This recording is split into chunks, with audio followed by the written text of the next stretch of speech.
Well, hey there, guys. On today's installment of the John Campea Show, we're going to be reviewing the new Adam Driver film 65 and the new Scream 6. That Batman Caped Crusader animated series has a brand new home over at Amazon. We'll talk about that in just a little bit. Also, it looks like Michael B. Jordan is creating an entire Creed universe of movies, TV, animation even. We're going to talk about that a little bit. Also, Mark Ruffalo is saying that the Thor franchise needs him to save it. Kind of joking, but was he kind of true at the same time? Jenna Ortega is apparently being cast in Beetlejuice 2, playing Winona Ryder's brother. The final Super Mario Brothers trailer's come out, and it's as great as anything. And Bob Iger is saying Marvel films don't need a third or fourth installment in their franchises, and that the next Avengers you see are going to be an entirely different team. That and a whole bunch more. The John Campea Show starts right now.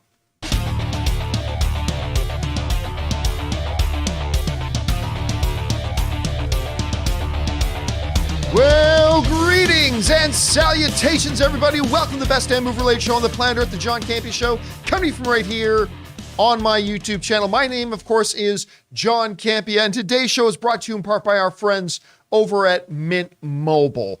Guys, it is glorious to have you guys here today as we talk about our favorite things in the world, movies, movie news, TV, and streaming, and all sorts of good stuff. I'm joined by, of course, Ray Ora back there. Jonathan Voico is running the show. Taylor Gonzalez is over there in control table as well. And most importantly, you guys are here. Thank you so much for being here and making this show part of your day. Here's how the show's going to go. We're going to talk about all those predetermined topics and more. And then in the last part of the show, we're going to take your live comments and questions.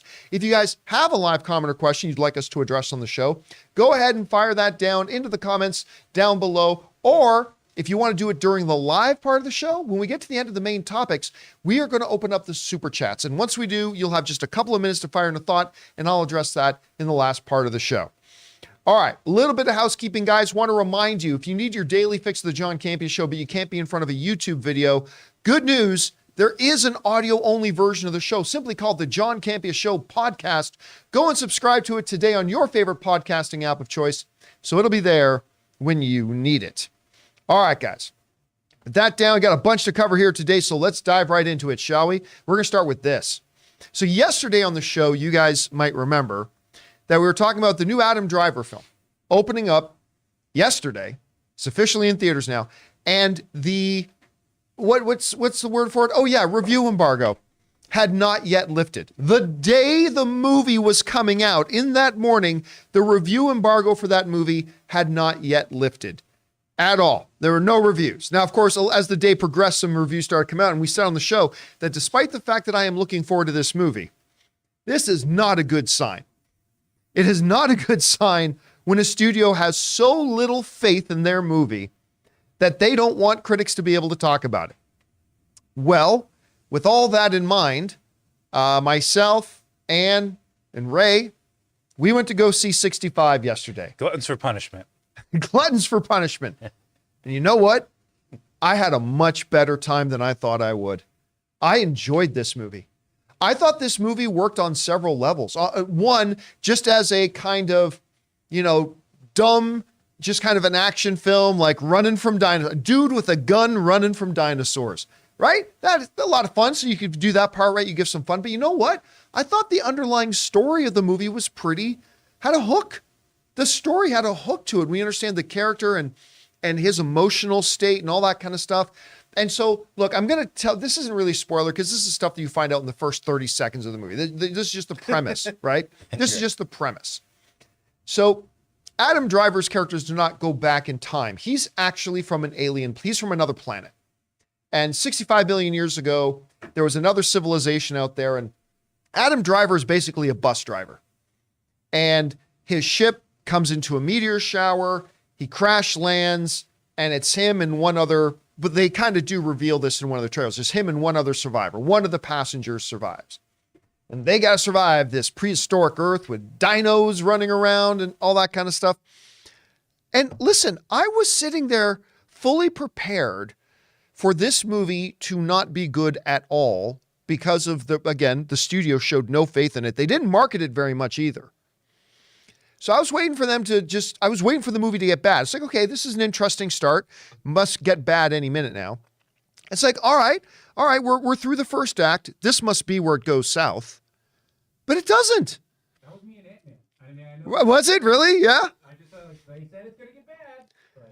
Well, I mean, and hey, you're not alone. A bunch of people like that, man. That's great. But I was like that. I was sitting there waiting for this thing to get bad.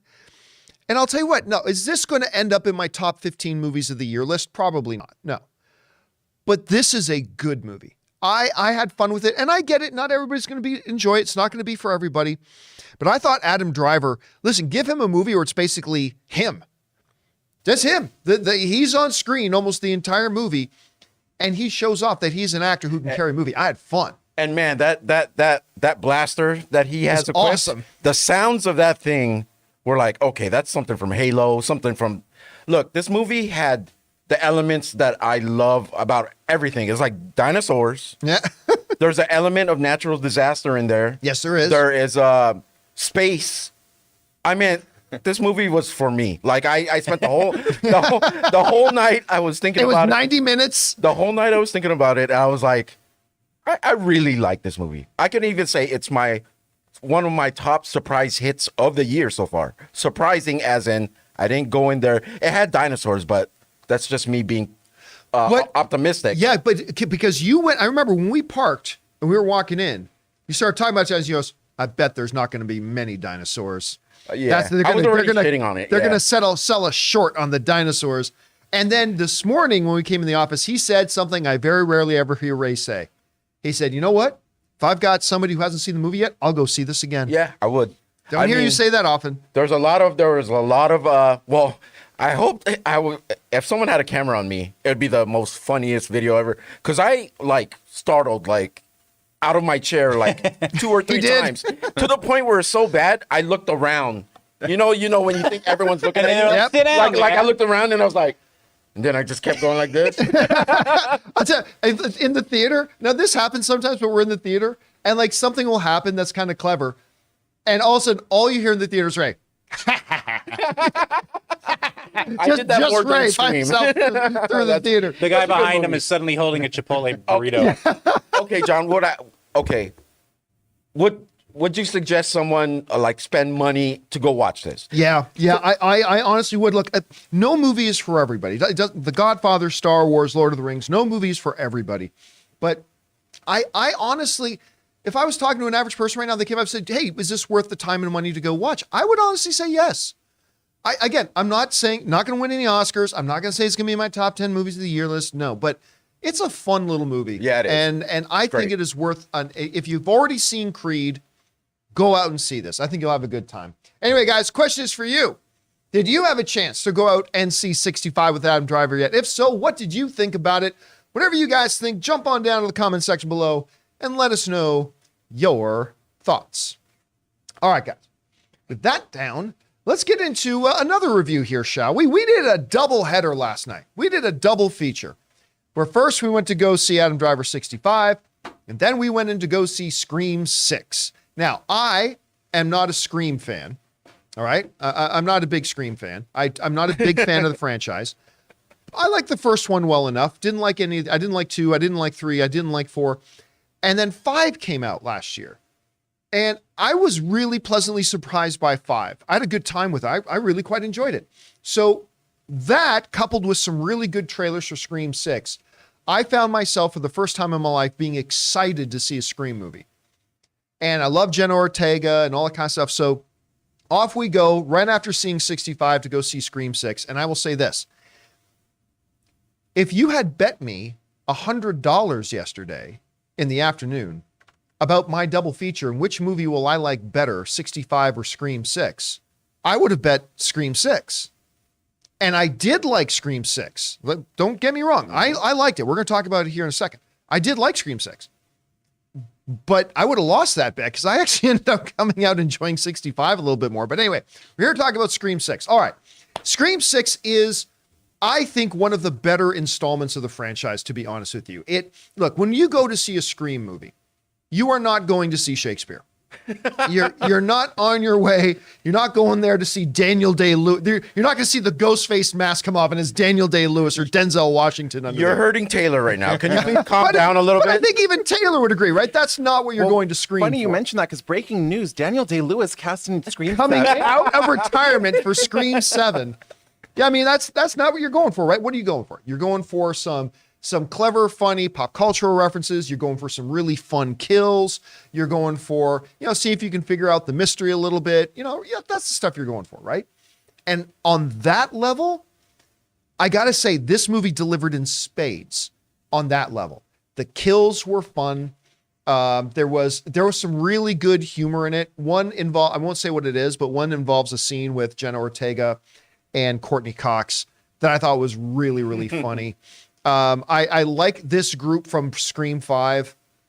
All those things that are the primary things that you go to a Scream movie for, on those levels, it totally worked. Now, on the other side, all the things that are traditionally a little bit weak about the Scream films, oh yeah, those things are big weaknesses. Let me throw out a couple things here, okay? Oh, no. And I'm not going to get into spoilers, but these are tropes that have been in but not just the Scream movies. These are tropes that have been in 1,000 movies, and they always drive me freaking insane. One, of course, is in a movie, if a bad guy is chasing a good guy or good guys, right? This has been in the Scream films. This has been all the horror films. This has been in a lot of action films. This has been in thousands of them. Scream is not the only one guilty of this. But I always want to yell at the screen when, let's say, a killer's chasing somebody, and as the killer comes around the corner, the hero or heroine sees a baseball bat and picks up the base. And again, this isn't a specific thing to this Scream movie. I'm just making up a scenario here, right? Realize there's a baseball bat there. So the heroine or the hero picks up the baseball bat, and as the killer comes around the corner, boom, they crack him over the head with the baseball bat. Logic dictates that you look down at that bat in your hand and go, oh, cool, that worked. And then you continue to bash in the brains of the person. Or you pull a little curb stompy, pull a little, what is it, American History X? Pull a little American History X, and you I hate that curb scene. stomp that sucker. I hate that. But scene. what happens every fucking time? Every time in any of these movies, you get the person, and then the hero or heroine goes, oh, they knock the bad guy down. They go, woo, they drop the bat, and they keep running. And you know what's better? What's if that? they hit the bat on the killer's face, and they fly through a 2-story window onto the floor. They're like, nah, they're good. We're good. We got them. Yeah, no, it's all good. It's all fine. But that one thing, that little fake make-believe thing I just made up, that happened like 7 times in this movie. Like 7 times in this movie. And every time I'm screaming, it's like, why? Like that just, like, dude, get full mount. Start landing some ground and pound. Throw some elbows. Like they're down. Yeah. Kill them. And believe it or not, they're scary in that mask, but behind it, they're just a person. Yeah, see, that's my big problem with all of them. They're just a person. But John, my out of theater review, I said something about like the David Arquette character. I'm not backtracking, but I do want to say that whatever there was in the 5th one, that I enjoyed, I didn't find much of in this one. Ooh. Like, and a lot of that was like, I think the parts that just made me laugh. There was like a lot more, like breaks between, I don't know, like the kills in the 5. I don't know. Maybe, but I mean, you mentioned coming out that you really felt the absence of David Arquette, Or and after something watching like the 5th one, there was definitely a dimension that David Arquette brought to the 5th one that you felt was missing in this one a bit. I also very much felt the absence of Sidney. Yeah, me too. But the movie, I went in wondering, how are they going to address the fact that Sidney is in here? And I thought they, number one, addressed Sidney being missing very well. And number 2, they gave a really good story reason for why Sidney wasn't there. Unlike Creed with Stallone, they did a much better job with Sidney missing than they did with Rocky missing. And number 3, I thought they handled it very respectfully. I thought they handled, so I won't say how they do it, but I thought they handled all that really, really well. The twist, hey, listen, these cheap little horror movies, I usually see the twist coming from a mile away. It got me. It surprised me. Look, the little twist got me. And that's where I think I've only seen Scream 1, I think Scream 2, 5, and then this one. So there's a lot of inside baseball in this movie where the audience reacted, and I didn't know anything about. So anybody who's a Scream fan, Taylor, You probably knew everything. You probably reacted the same way. I mean, man. obviously Taylor loved it. I mean, how would you compare it to Scream 5? To Scream 5, I'm going to rewatch this one on Saturday in Dolby. I think as of right now, I prefer this one over Scream 5, but I just want to get a second viewing in before I solidify that statement. I saw it at a fan screening at AMC, so it was 5 p.m. 3D. The 3D is unnecessary, so if you're thinking about it, I would just say, as fun as it is that this is the first theatrically released 3D Scream film, you could skip the 3D. I'm going to see it in Dolby for my second viewing. They give out these really cool prints. I'm going to frame mine, put it on my wall. I love this movie. It was so good. I was nervous. I was shaking. I was sweating. I told you I started tearing up at the opening kill scene. I was like, God, you guys, this is what I wanted. This is what I've been waiting for. But two things, and then I'll go another hour. So the first thing is after the movie, a viewer of the show, Scott, and his boyfriend Alex, they came up and introduced themselves to me. So I just wanted to say hello. Very nice to meet you guys. And then the second thing is, so I did my out of the theater review, and I did not plan this. 4 minutes and 20 seconds, you guys. That's great. That is great. I have a big question, John. Yeah. Well, first of all, props to Jenna Ortega. She's the new, I don't know how old she is, Princess Queen. She's great. She's great in this movie. The She's Inland really Empire, because she's from born in Coachella. Props to her. The big question: you saw the turnout at Scream 6. Yeah. That theater was packed. Yeah. It was wins the significantly more weekend, people right? than at 65. It wins the weekend, right? Oh, yeah. Yeah. Actually, well, they were forecasting this was going to be the biggest opening of the franchise so far. That's what the forecast was. Obviously, we'll know on Sunday, but yeah, I mean, there's really nothing to compete against it. Creed will have its drop. I wish 65 could compete. I wish. Because it was not a full theater at 65. Yeah. I mean, it was. I don't even think it was half full at 65. They didn't market that film well, but. Again, yeah, I think this is one of the better installments of the Scream. I personally prefer 5 over 6, but I had a good time. It's a good weekend for any genre. We Yeah, got sci-fi fans. We got horror fans. It's all there for you. Yeah, go see 65. Creed. Go see Scream. Go see Creed. I mean, there's a lot of good stuff in theaters right now. Question is for you guys. Did you have a chance to get out there and go see Scream 6? If so, what did you think? Whatever your thoughts are, guys, jump on down to the comment section below and let us know your thoughts. All right, guys, with that down, let's move on to this, shall we? You know, there was a great disturbance in the force for people who are fans of animation at WB and Warner Brothers and stuff like that. That particularly when Warner Brothers and HBO, they were either removing or canceling a bunch of animated things. One of those things was they had announced previously this Batman the Caped Crusader series, right? And a lot of people were excited about it. People who worked on the original Batman the Animated Series were being involved with it. A lot of people were very, very excited about this. The animation style had a real noir kind of feel to it. But then they announced that HBO was not going to carry. HBO had canceled their order for the show. But Warner Brothers was still going to develop it. Like Warner Brothers, WB, was still looking at developing the show, even though it was not going to be on HBO. And we wondered maybe it can find another home. Well, wonder no more. The reports are out that Batman Caped Crusader has found a home over at Amazon. Congratulations to all the folks over there working on this show. And it is going to be on Amazon Video with a 2-season order. This comes from the Hollywood Reporter, who said, the streamer and retail giant has handed out a 2-season order for the animated series, which was originally set up at HBO Max. Caped Crusader landed at the Jennifer Salke-led streamer following Warner Brothers Animation's parent company, Warner Brothers Discovery, scrapping the show in August. Now, obviously, they didn't scrap the show because they're still developing it. They just weren't going to put it on HBO. More than a year after it was ordered straight to series. Amid a round of cost-cutting, other streamers, including Netflix, Apple, and Hulu, also kicked the tires and put in bids on the project. That marks a reunion for executive producers J.J. Abrams and Matt Reeves, who previously collaborated on the WB Network's beloved Felicity. So, Batman Caped Crusader lives.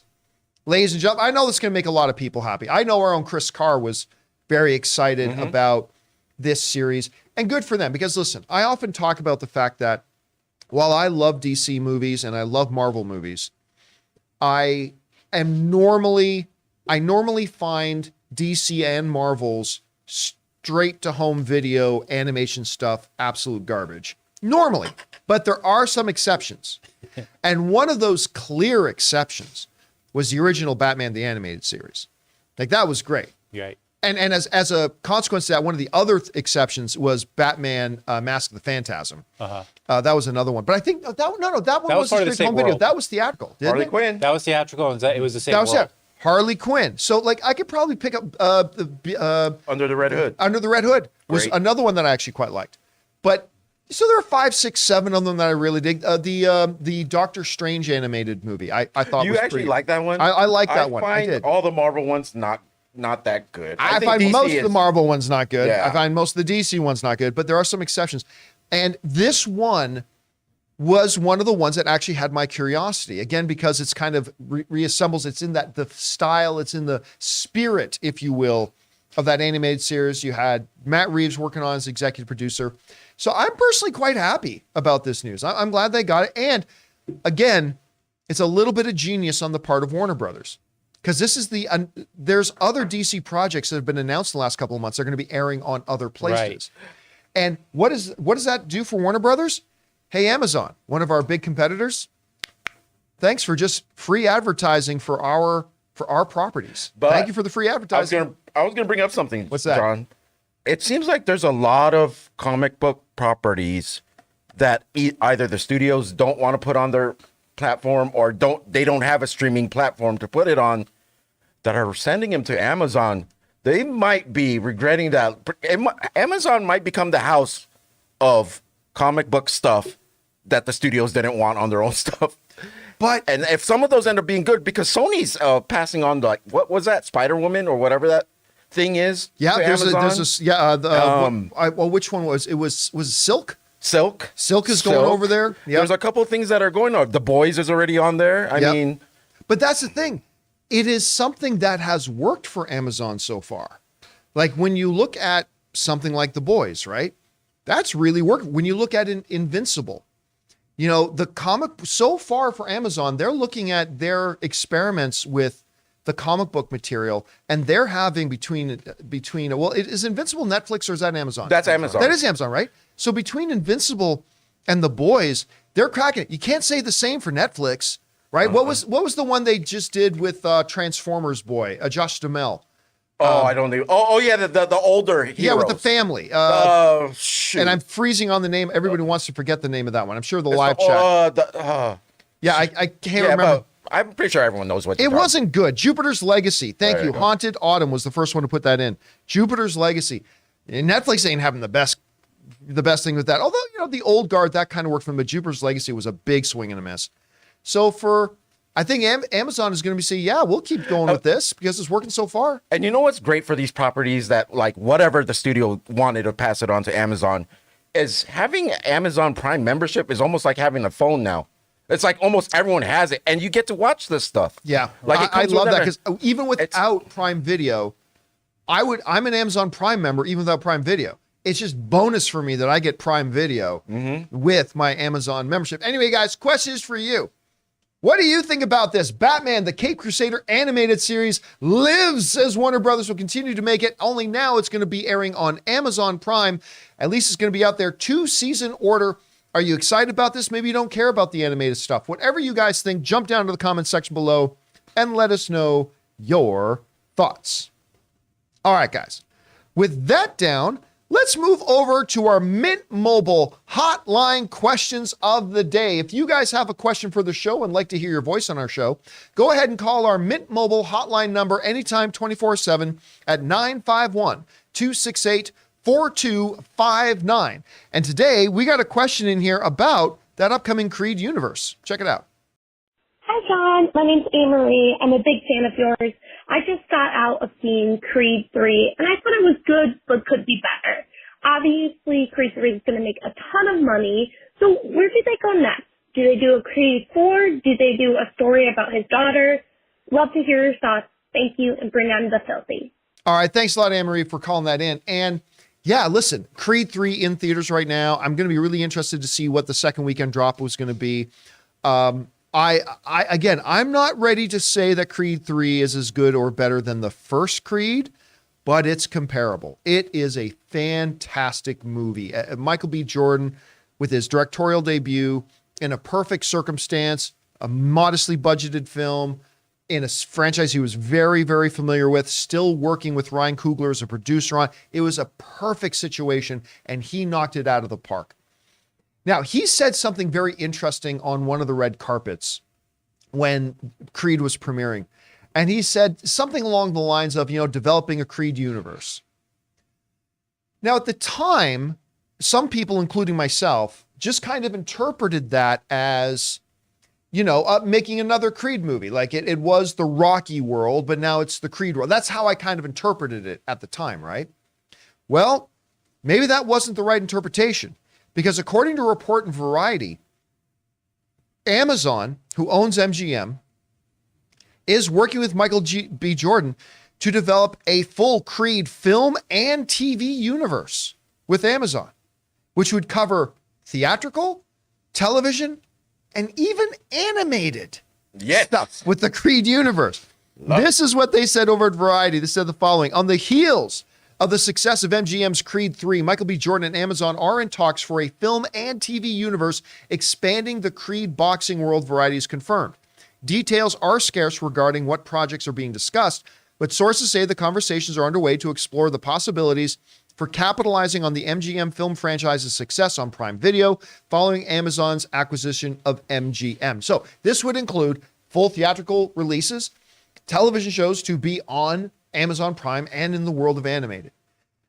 And I will tell you what, I love this Creed franchise. I loved the first one. I quite liked the second one. I didn't like it as much as the first. I love the third one. I think this might be stretching it a little too much. Now listen, I've thought that before and then changed my mind, but I would love the idea of another Creed movie. I even love the idea of a Drago spinoff.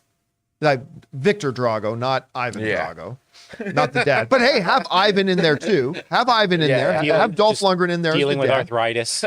But yeah, I'm actually, especially after Creed 3, I'm like, you know what? I want to see a movie with Drago. I want to see that. Anyway, with Drago, what about Damien?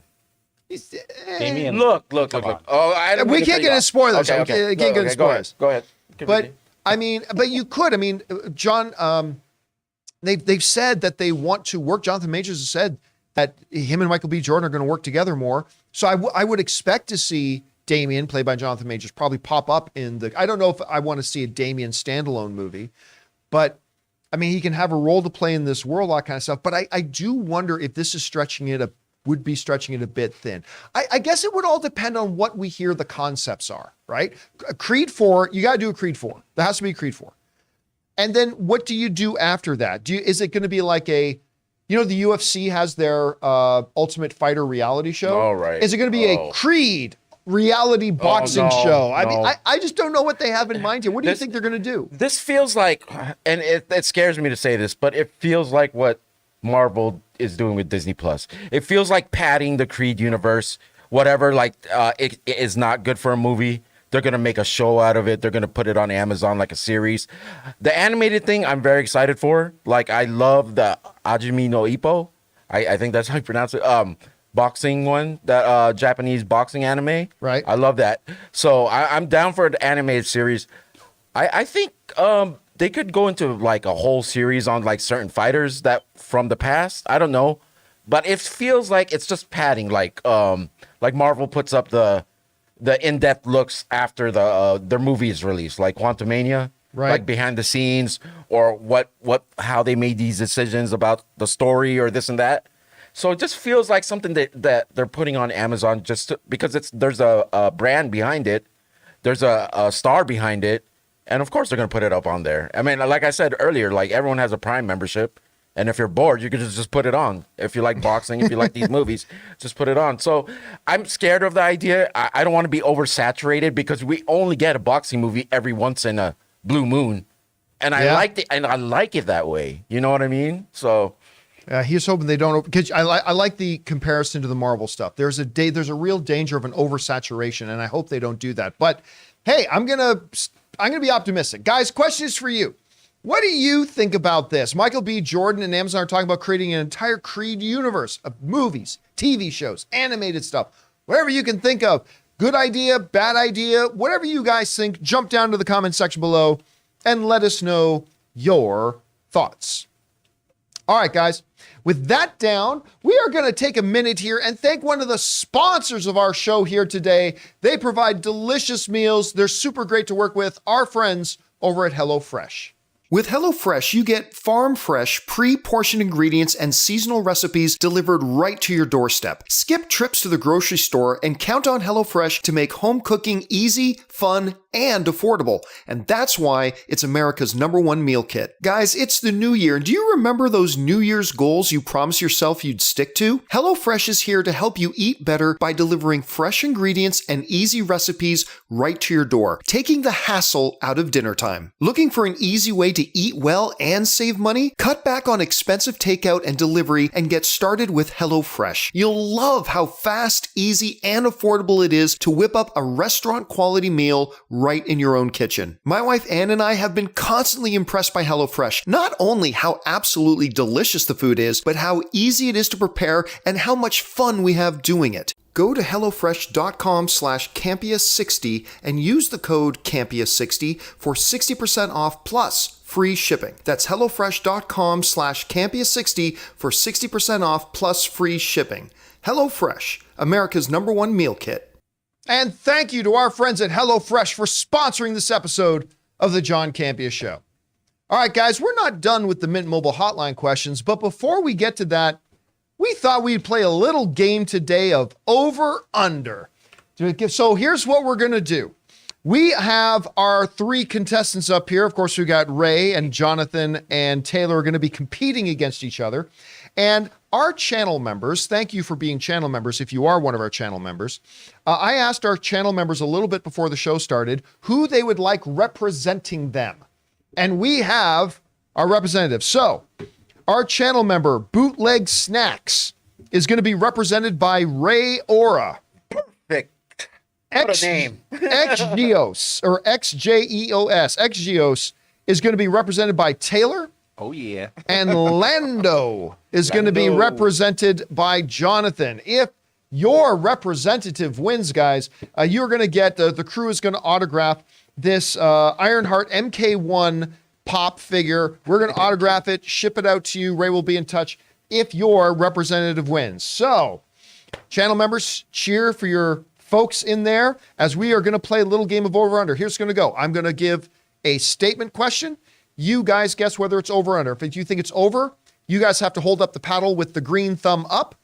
If you think it's under, you got to hold the paddle with the red thumbs down side out. All right? Before we begin, if anyone notices me on the computer, it's because I have to make these thumbnails for the segments. Well, I'm not cheating. Put that off until the game's I'm over. not cheating. Take I don't even know- 5-minute break from that. Okay. I don't really know how you'd even cheat because it's opinion based anyway. Yeah. I mean, you'd have to really look that up fast. Over under ain't opinion based. This is all scientific fact. All right, here we go. Question number 1. Let's bring up the screen here. Question number 1 is: how many movies are in the $1 billion club? Over or under 53.5. How many movies are in the $1 billion club? Over or under 53.5. And your answer in 3, 2, 1.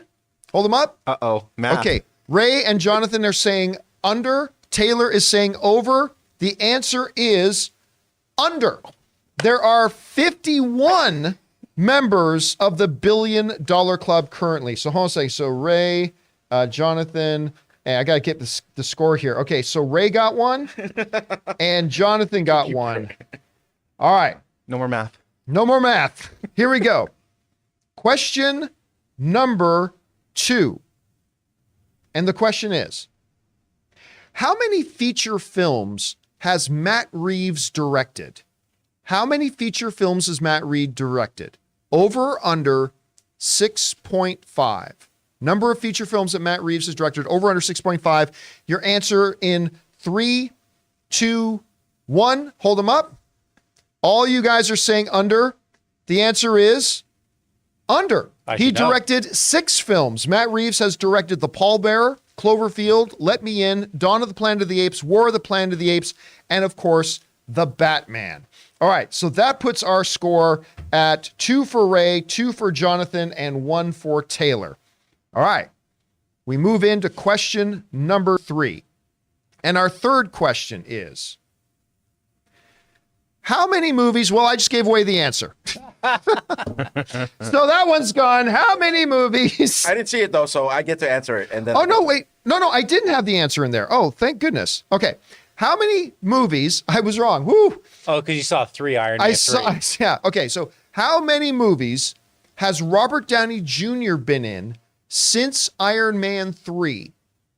How many movies has Robert Downey Jr. been in since Iron Man 3? Over or under 7.5? And your answer's in 3, 2, 1. Hold up the paddles. Too high. Ray, lower your paddle. Okay. Yeah. So Jonathan and Ray are saying under. Taylor is saying over. Come back. The answer is over. I thought it was close. I thought it He was has close. been in 8 films, including Doolittle, Endgame, Infinity War, Spider-Man, Homecoming, Civil War, Age of Ultron, The Judge, and Chef. Jon Favreau's film Chef. So Taylor ties it up. It is now 2s Oh, across you know what? the board. I misunderstood the question. It's my fault. I was thinking it was asking how many did he appear as Iron Man after Iron Man 3. You just forgot Oh, about well. Doolittle. Oh, Pay well. very close attention to the wording. All right. We move on. 2 questions left here. And we move on to question number 4. There are 5 in total. And the question is, how many Oscar nominations does Adam Driver have? Over or under 1.5? How many Oscar nominations does Adam Driver have? Over or under 1.5? And your answer's in 3, 2, 1. Hold them up. Okay, we've got under for Taylor and Ray. Or sorry, under for Taylor and Jonathan, over for Ray. The answer is... Wait.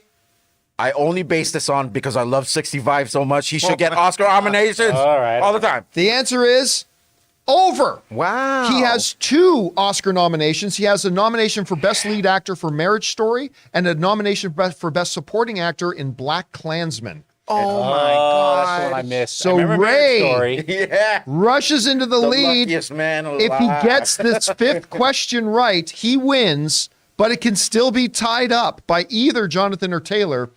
So here we go. Question number 5, and Ray for the win. How much box office money has the Scream movies made, not including Scream 6? Uh-oh. How much money has the Scream movies made at the box office, not including Scream 6? Over or under $875 million total. Oh no. Why did you gotta And do your this to me? answer in 3, 2, 1. Hold them up. Ray says under. Taylor says under. Jonathan says over. Please don't be over. We're going to have a tiebreaker. And your winner. All right. The answer is under. Ray Ora. Snatch. We wins did it. Let's eat. Wow, good job, Ray. The first five installments of the Scream franchise has in total made $740 million. That'll take it over $1 billion this weekend then. Well, no, this will take it over $800 million this weekend. 800 million. Yeah, but Shit, I lost. yeah, so Ray is your boy. winner, which means congratulations, Ray, and congratulations to Xgeos, XJEOS. Ray will be in touch with you on there. We're going to autograph these up for you, send this out to you. So congratulations on And you that. know who didn't win? Rob. Rob did not win. The streak is alive. Rob will never win. All right. Thanks a lot for playing along, guys. With that all down, let's jump back over to our Mint Mobile hotline, shall we? Because we got another question in here today. And this one is asking about, well, I like this. Something that Mark Ruffalo talked about. He's the only one who can save the Thor franchise. Let's check it out. Hey, John, this is Joe here. I just seen a post that Mark Ruffalo he said that he's just waiting on Marvel to call him back to the Thor franchise so he can save the Thor franchise. What's your thoughts on that? I don't think he's joking, actually. All right. Thanks a lot for sending that in. All right. So here's what's happening. We all know that Thor Love and Thunder Listen, there are a lot of people who like Thor: Love and Thunder. I liked it. I thought it was a major step down from Ragnarok, but a bunch of people like it. But even the people who like it, like me, will say that it was a major step down from Thor Ragnarok. Like most of us agree about that. Maybe some people like it more than Thor Ragnarok. That's great if you do. Some people really dislike the movie. So here's what's going on. Mark Ruffalo was at a convention. He was at the Emerald City Comic Con. And he was asked about, I think the question they asked him, if you could do a buddy cop movie with any, like as Bruce Banner, with any other of the MCU characters, who would it be? And he basically said Chris Hemsworth. Actually, let's go over, this is specifically what he said. This comes from the folks over at CBR. Ruffalo said, I have a soft spot for Chris Hemsworth. So I keep waiting for them to invite me back to Thor franchise to save it. That's a joke. I'm canceled, Ruffalo said, seemingly poking fun at Thor: Love and Thunder for being one of Marvel's lowest rated movies with a 6.3 rating on IMDb, which is irrelevant, and a B+ grade on Cinema Score. So he comes out and he says, I keep waiting for them to invite me back to be in Thor. So as he sips his tea, I can save the franchise. Now, of course, Ruffalo quickly did follow it up that says, I'm joking. Was he? Come on, John. Was he? Come on, man. Because here's the thing. I'm gonna throw this out there. Within the best sarcastic jokes, the best sarcastic jokes have a little kernel of truth, maybe just a small spattering of truth. Now look, Mark Ruffalo loves his fellow MCU cast members and is beloved by his fellow MCU cast members. And I've seen a lot of stuff with him and Chris Hemsworth together. These are two guys who clearly get along fantastically. Like they love each other. So I'm sure there was no meanness intended in Mark Ruffalo's statement. Mark Ruffalo is also very, very keenly aware. I think he's a fabulous Oscar caliber actor. But Mark Ruffalo is also keenly aware that amongst the pantheon of MCU actors, he's probably one of the lowest in popularity. Like he knows Hemsworth is way more popular than he is and all that kind of, he gets that. And he loves it. It's whatever. So I have no doubt that he's telling the truth when he says, they need me to save it. I'm joking, by the way. I have no doubt that he was joking. Okay, but joke as it is there a bit of truth to it? Because I say, you say, there is actually a little bit of truth to that.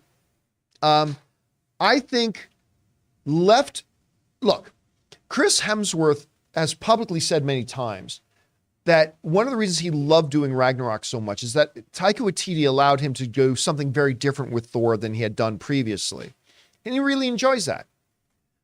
But I think really having him on his own, like Thor in the Thor, yes, Jane was there, but he's had Jane there before. It was really Thor's movie, right? Ragnarok was also Thor's movie, but it was Thor and kind of Hulk, right? I mean, who's the biggest in the poster?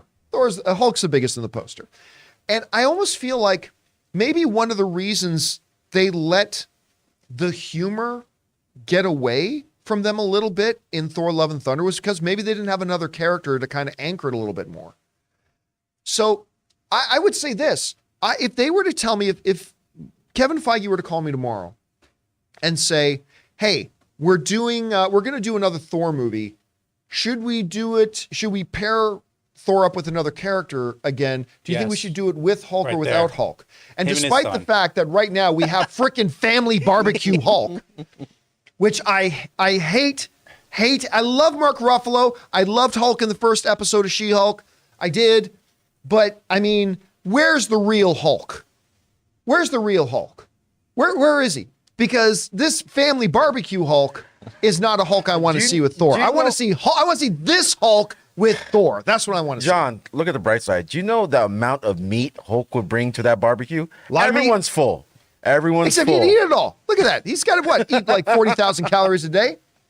You know what? Side note, one YouTuber I really like watching every once in a while. I think his name is Comics Explained. Oh yeah. I was going through. He had a 3-hour video up of going through the Immortal Hulk storyline, right? And I was watching a bunch of his breakdown of Immortal Hulk, and it's like, oh, that just makes me miss this Hulk. Like, you can do Hulk with a little bit of intelligence, just not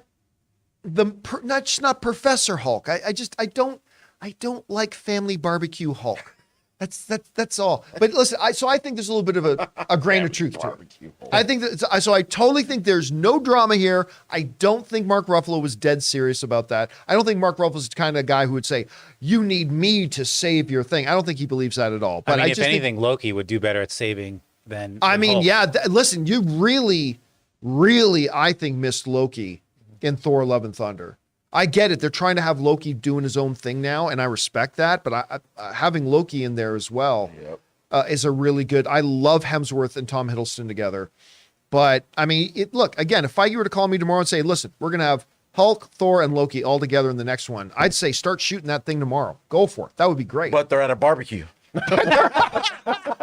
Then before you hang up, he's like, "Wait, John." But they're at a barbecue. It's at a barbecue. Okay. Oh my god. It's at a barbecue. I'm like, whoa, what's what? He already greenlit it. We got it. I have to ask, where did this family barbecue come? Were they actually going to do it? That's the last scene of She-Hulk where they're having a big family barbecue, and of course, Bruce is her cousin, so Bruce shows up at family barbecue. I thought it was because he had like the shirt on that you assumed they're. Oh no, they were there. I still have a suspicion though that they are nerfing him so much to make us feel like, oh, he's got this guy so under control. He's showing up at family barbecues just for the juxtaposition when he loses control, which would be it gets insane. bad. Listen, hear me, people of the movie sphere. If they do say use all of this gentle, kind family barbecue Hulk, the Mr. Rogers Hulk, as just a big setup for a world breaker Hulk, for a World War Hulk, if they do all that where, like, listen, we know in the comics, and I don't think they're going to follow this way in the movies, but we know in the comics, one of the things, this is just one of the elements, but the death of Hulk's son is one of the things that triggers the events of World War Hulk. Choked on a rib at the barbecue. I told you.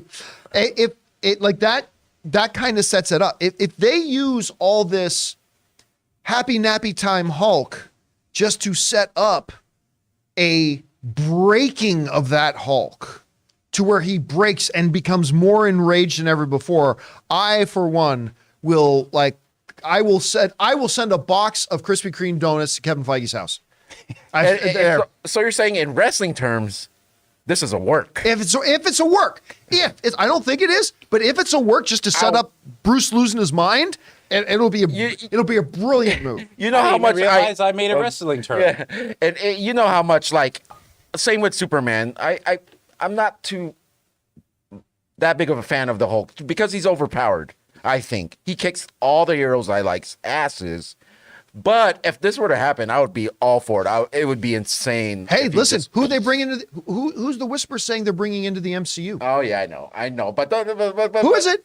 Who is it? Sentry, right? That guy right behind you. Who's the one guy in World War Hulk that went toe to toe with Hulk? I would love. Again, I'm not saying it's what they're doing. Yes, I don't believe they're doing it. I don't believe they're doing it. I'm just saying if they did, how did this Thor topic become a Hulk talk? And I'm not sure. But if they did, I'm just saying it would be mind blowing. Look, you put Hulk in Thor, I think I'm all for it. But I think Ruffalo was joking. Anyway, question is for you guys. What do you think about this? Ruffalo's joking that, hey, you need to put me in the Thor to save the franchise there.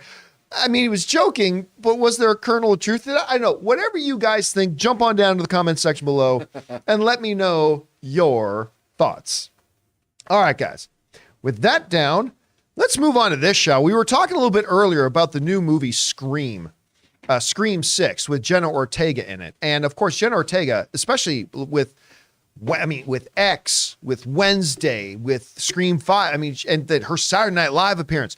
She is the hot flavor of the month, man. Jenna Ortega is a hot name right now.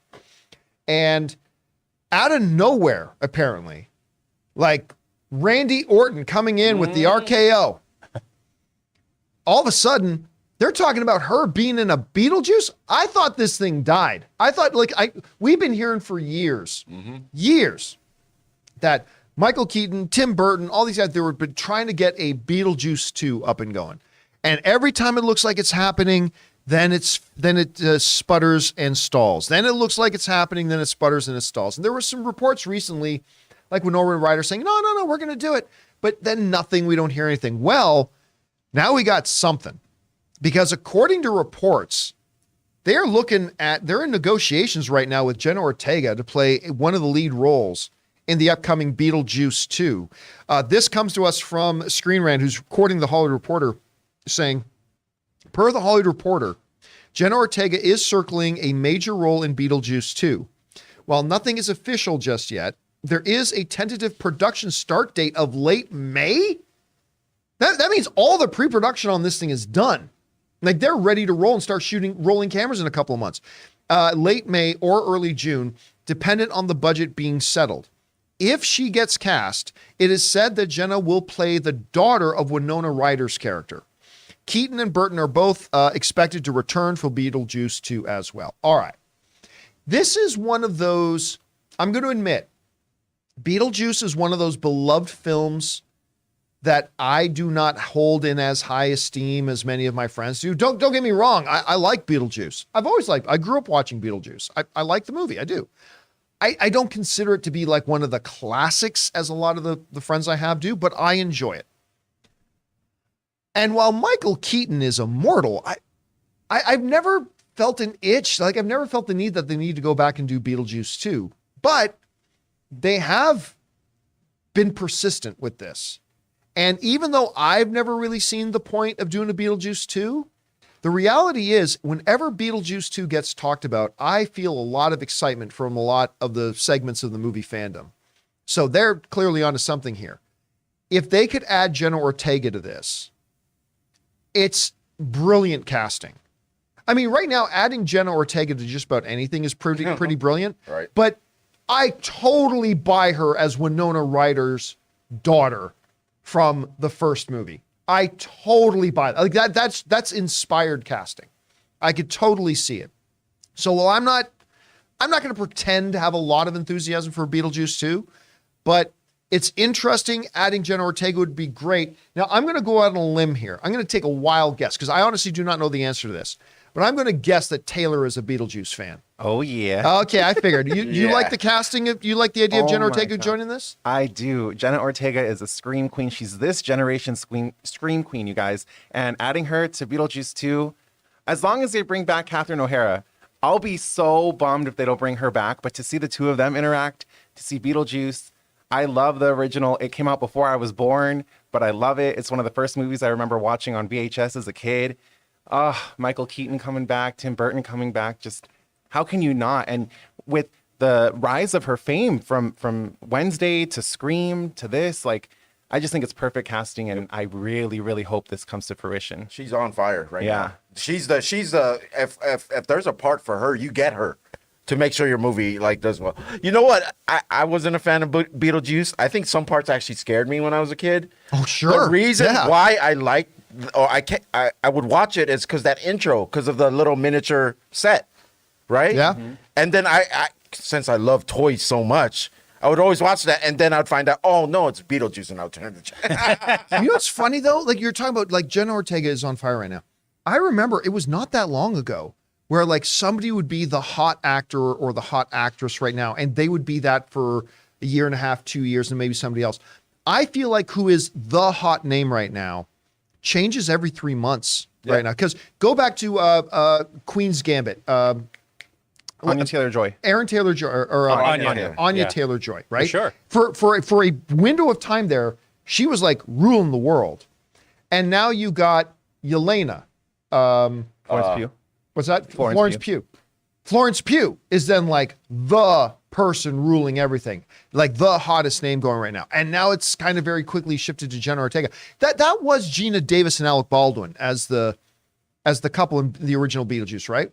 No, for sure. It was the girl from, wasn't it the lady And from? yeah, Gina Davis. It was Gina Davis and Gina, Alec okay. Baldwin. I wonder if they'll let his character have a gun in this movie. Maybe. Ooh, too soon. Why- Anyway, Oh, anyway, guys, boy. question is for you. Do you like the idea of them doing a Beetlejuice 2? I will admit my interest in this goes up quite a bit with the talk of Jenna Ortega playing Winona Ryder's daughter. I think that's inspired casting. What do you guys think about this? Whatever you guys think, jump down to the comment section below and let us know your thoughts. All right, guys. With that down, let's get into our next one here, shall we? And that one is this. Listen, one of the movies that if you'd asked me a year ago, did I have a lot of high hopes for it? Did I think it was going to be all that big? Would have been Mario Brothers, to which I probably would have said, no, probably not going to be all that big. And I'm kind of looking forward to, but whatever. But the marketing campaign for it, seeing the people getting out there to Super Mario World that's open at Universal Park now. Every time I'm in a movie theater and that Mario trailer plays, that becomes the trailer that gets the biggest pop. Now, your audiences may be different, but every audience I've been in a movie with where a Mario trailer is played, that trailer is the one that gets the audience buzzing the most and most excited about. As a matter of fact, last night going to see Scream 6, I went out to get some popcorn and they were advertising this special Super Mario Brothers bucket that you could buy. And I inquired about it and they say, yeah, we started selling them today. They sold out in hours. They're gone. They sold out. People are excited about this. I am predicting, and I could change my mind after I see the movie. But right now, my prediction, just a guess, is that Mario Brothers will be the biggest movie of 2023. I think it'll gross more than Fast 10. I think it'll gross more than Indiana Jones. I think it's going to gross more than any Marvel film this year.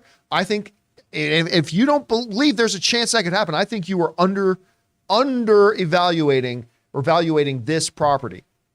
Now, they dropped what they are calling the final trailer for Super Mario Brothers. That came out today. The news dropped that they put out the new Mario Brothers trailer, the final Mario Brothers trailer, and it is wonderful.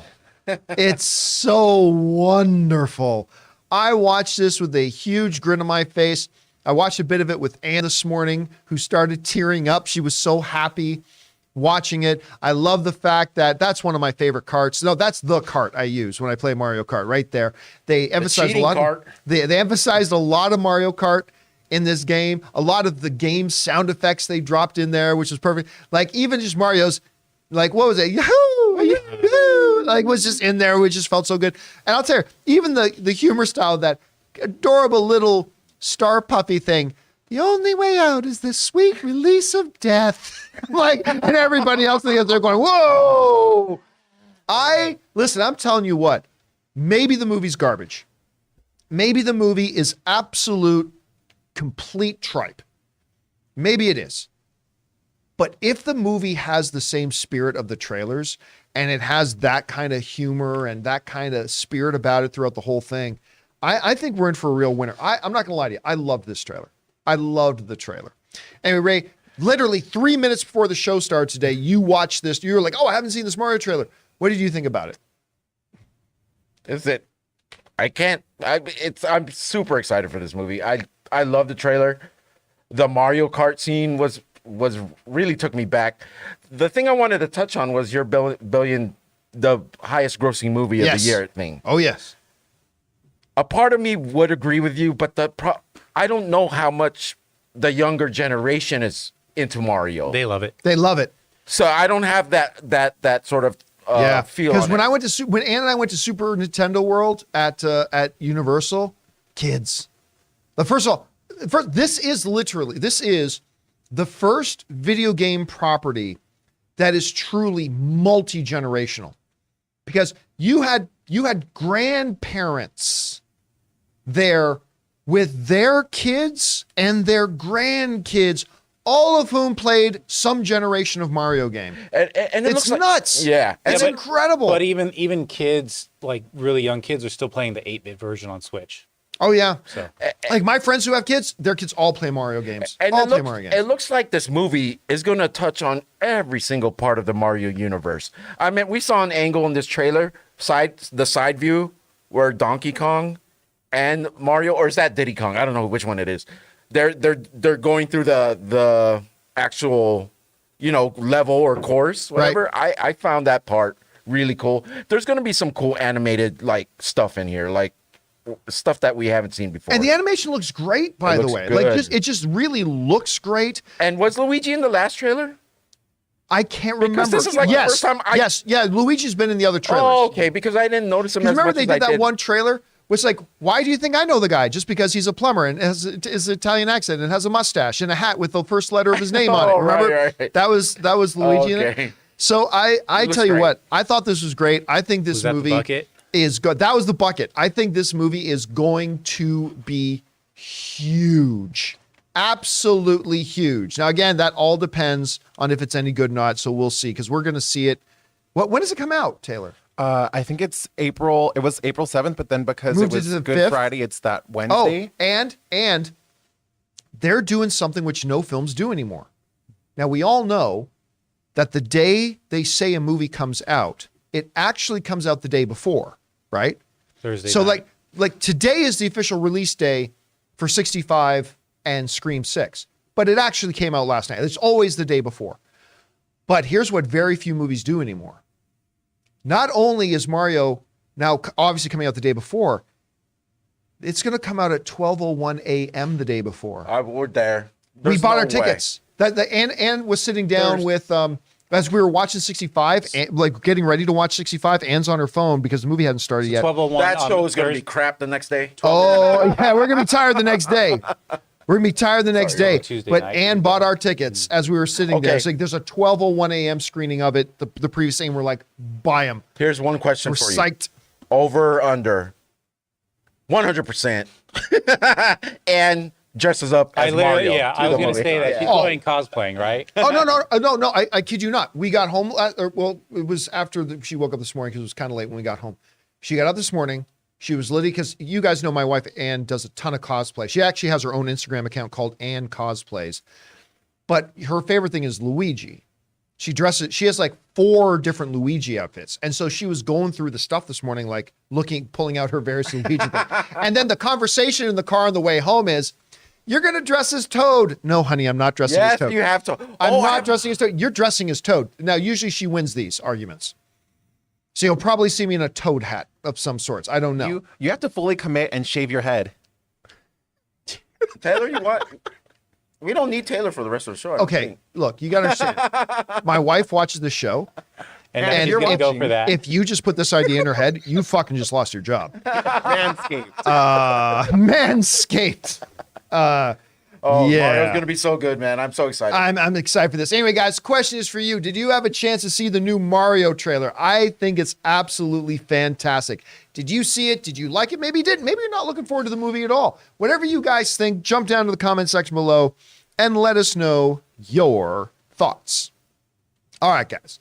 With that down, let's get into our final main topic here today, shall we? And that one is this. With Bob Iger returning, Big Papa Iger coming back to lead Disney again, he's the CEO again.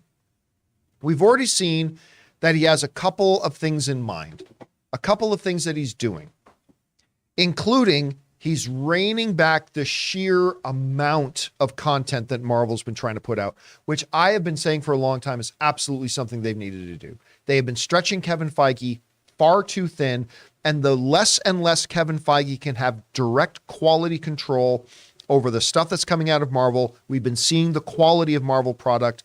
Hey, a lot of it is still very good. A lot of it is still stuff I love. But overall, the quality of the product has dropped.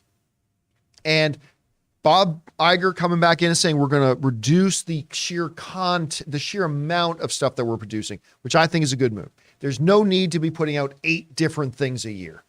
There's just no need to do that. So there's that. Now, we've also expected a few other changes, but Bob Iger on a call the other day at a big sort of convention at the Morgan Stanley Technology, Media, and Telecom Conference. Bob Iger was asked about the status of Marvel and Star Wars and things like that. Now, on the Star Wars side, he said, look, we're still being very cautious because we hit a couple of bumps in the road. The Solo movie was the lowest performing Star Wars movie of all time, even though it ended up being a pretty good movie.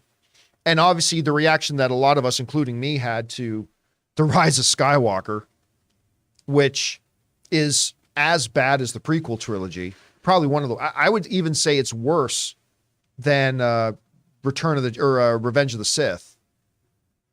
Not as bad as, say, Phantom Menace, or definitely not as bad as Attack of the Clones, but still one of the worst Star Wars movies they ever made. It's just awful.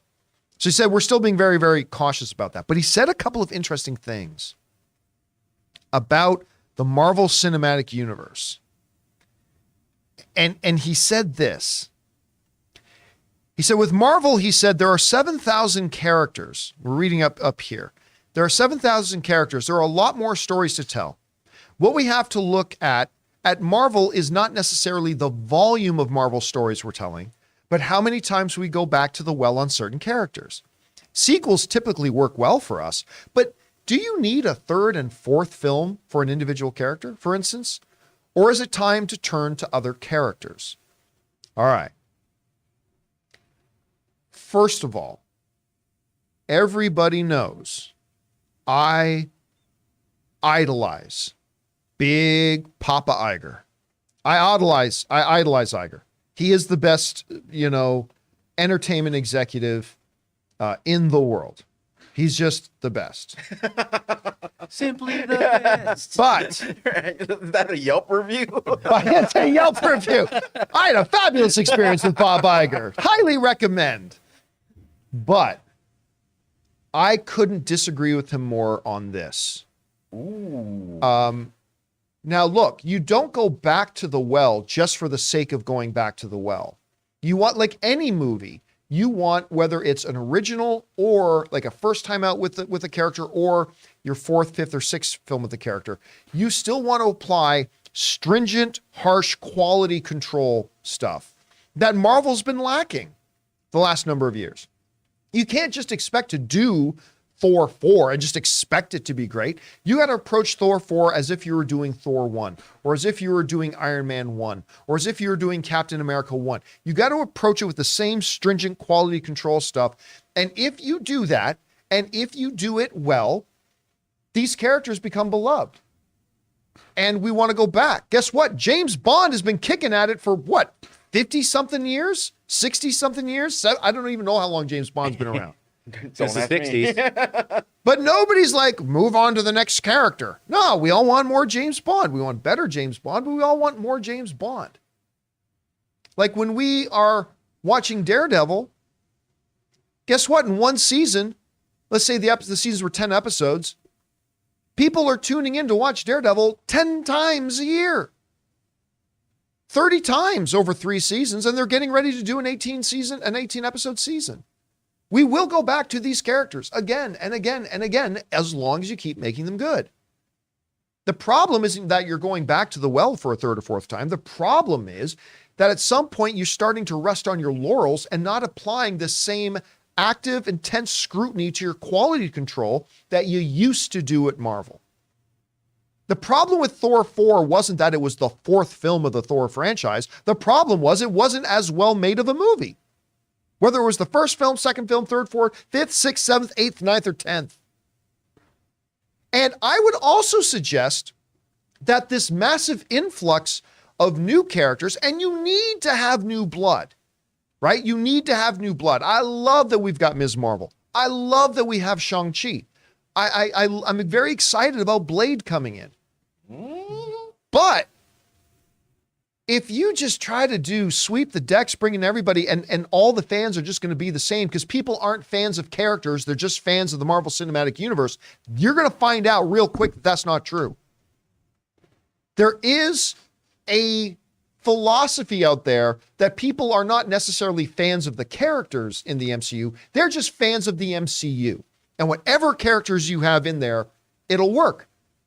You're in for a rude awakening if you think that. because it is the characters that make people fall in love with the MCU. That's what makes it work, is the characters. Everything. Rob also always talks about it's about characters. It's about characters. It's about characters. You develop these great characters, and you have a lot of them, and you should be peppering in new ones here and there. And sometimes you need to recycle out the older ones. I get that. But I think one of the weaknesses of the newest phase is the fact that they've gone so heavy into just bringing in the new.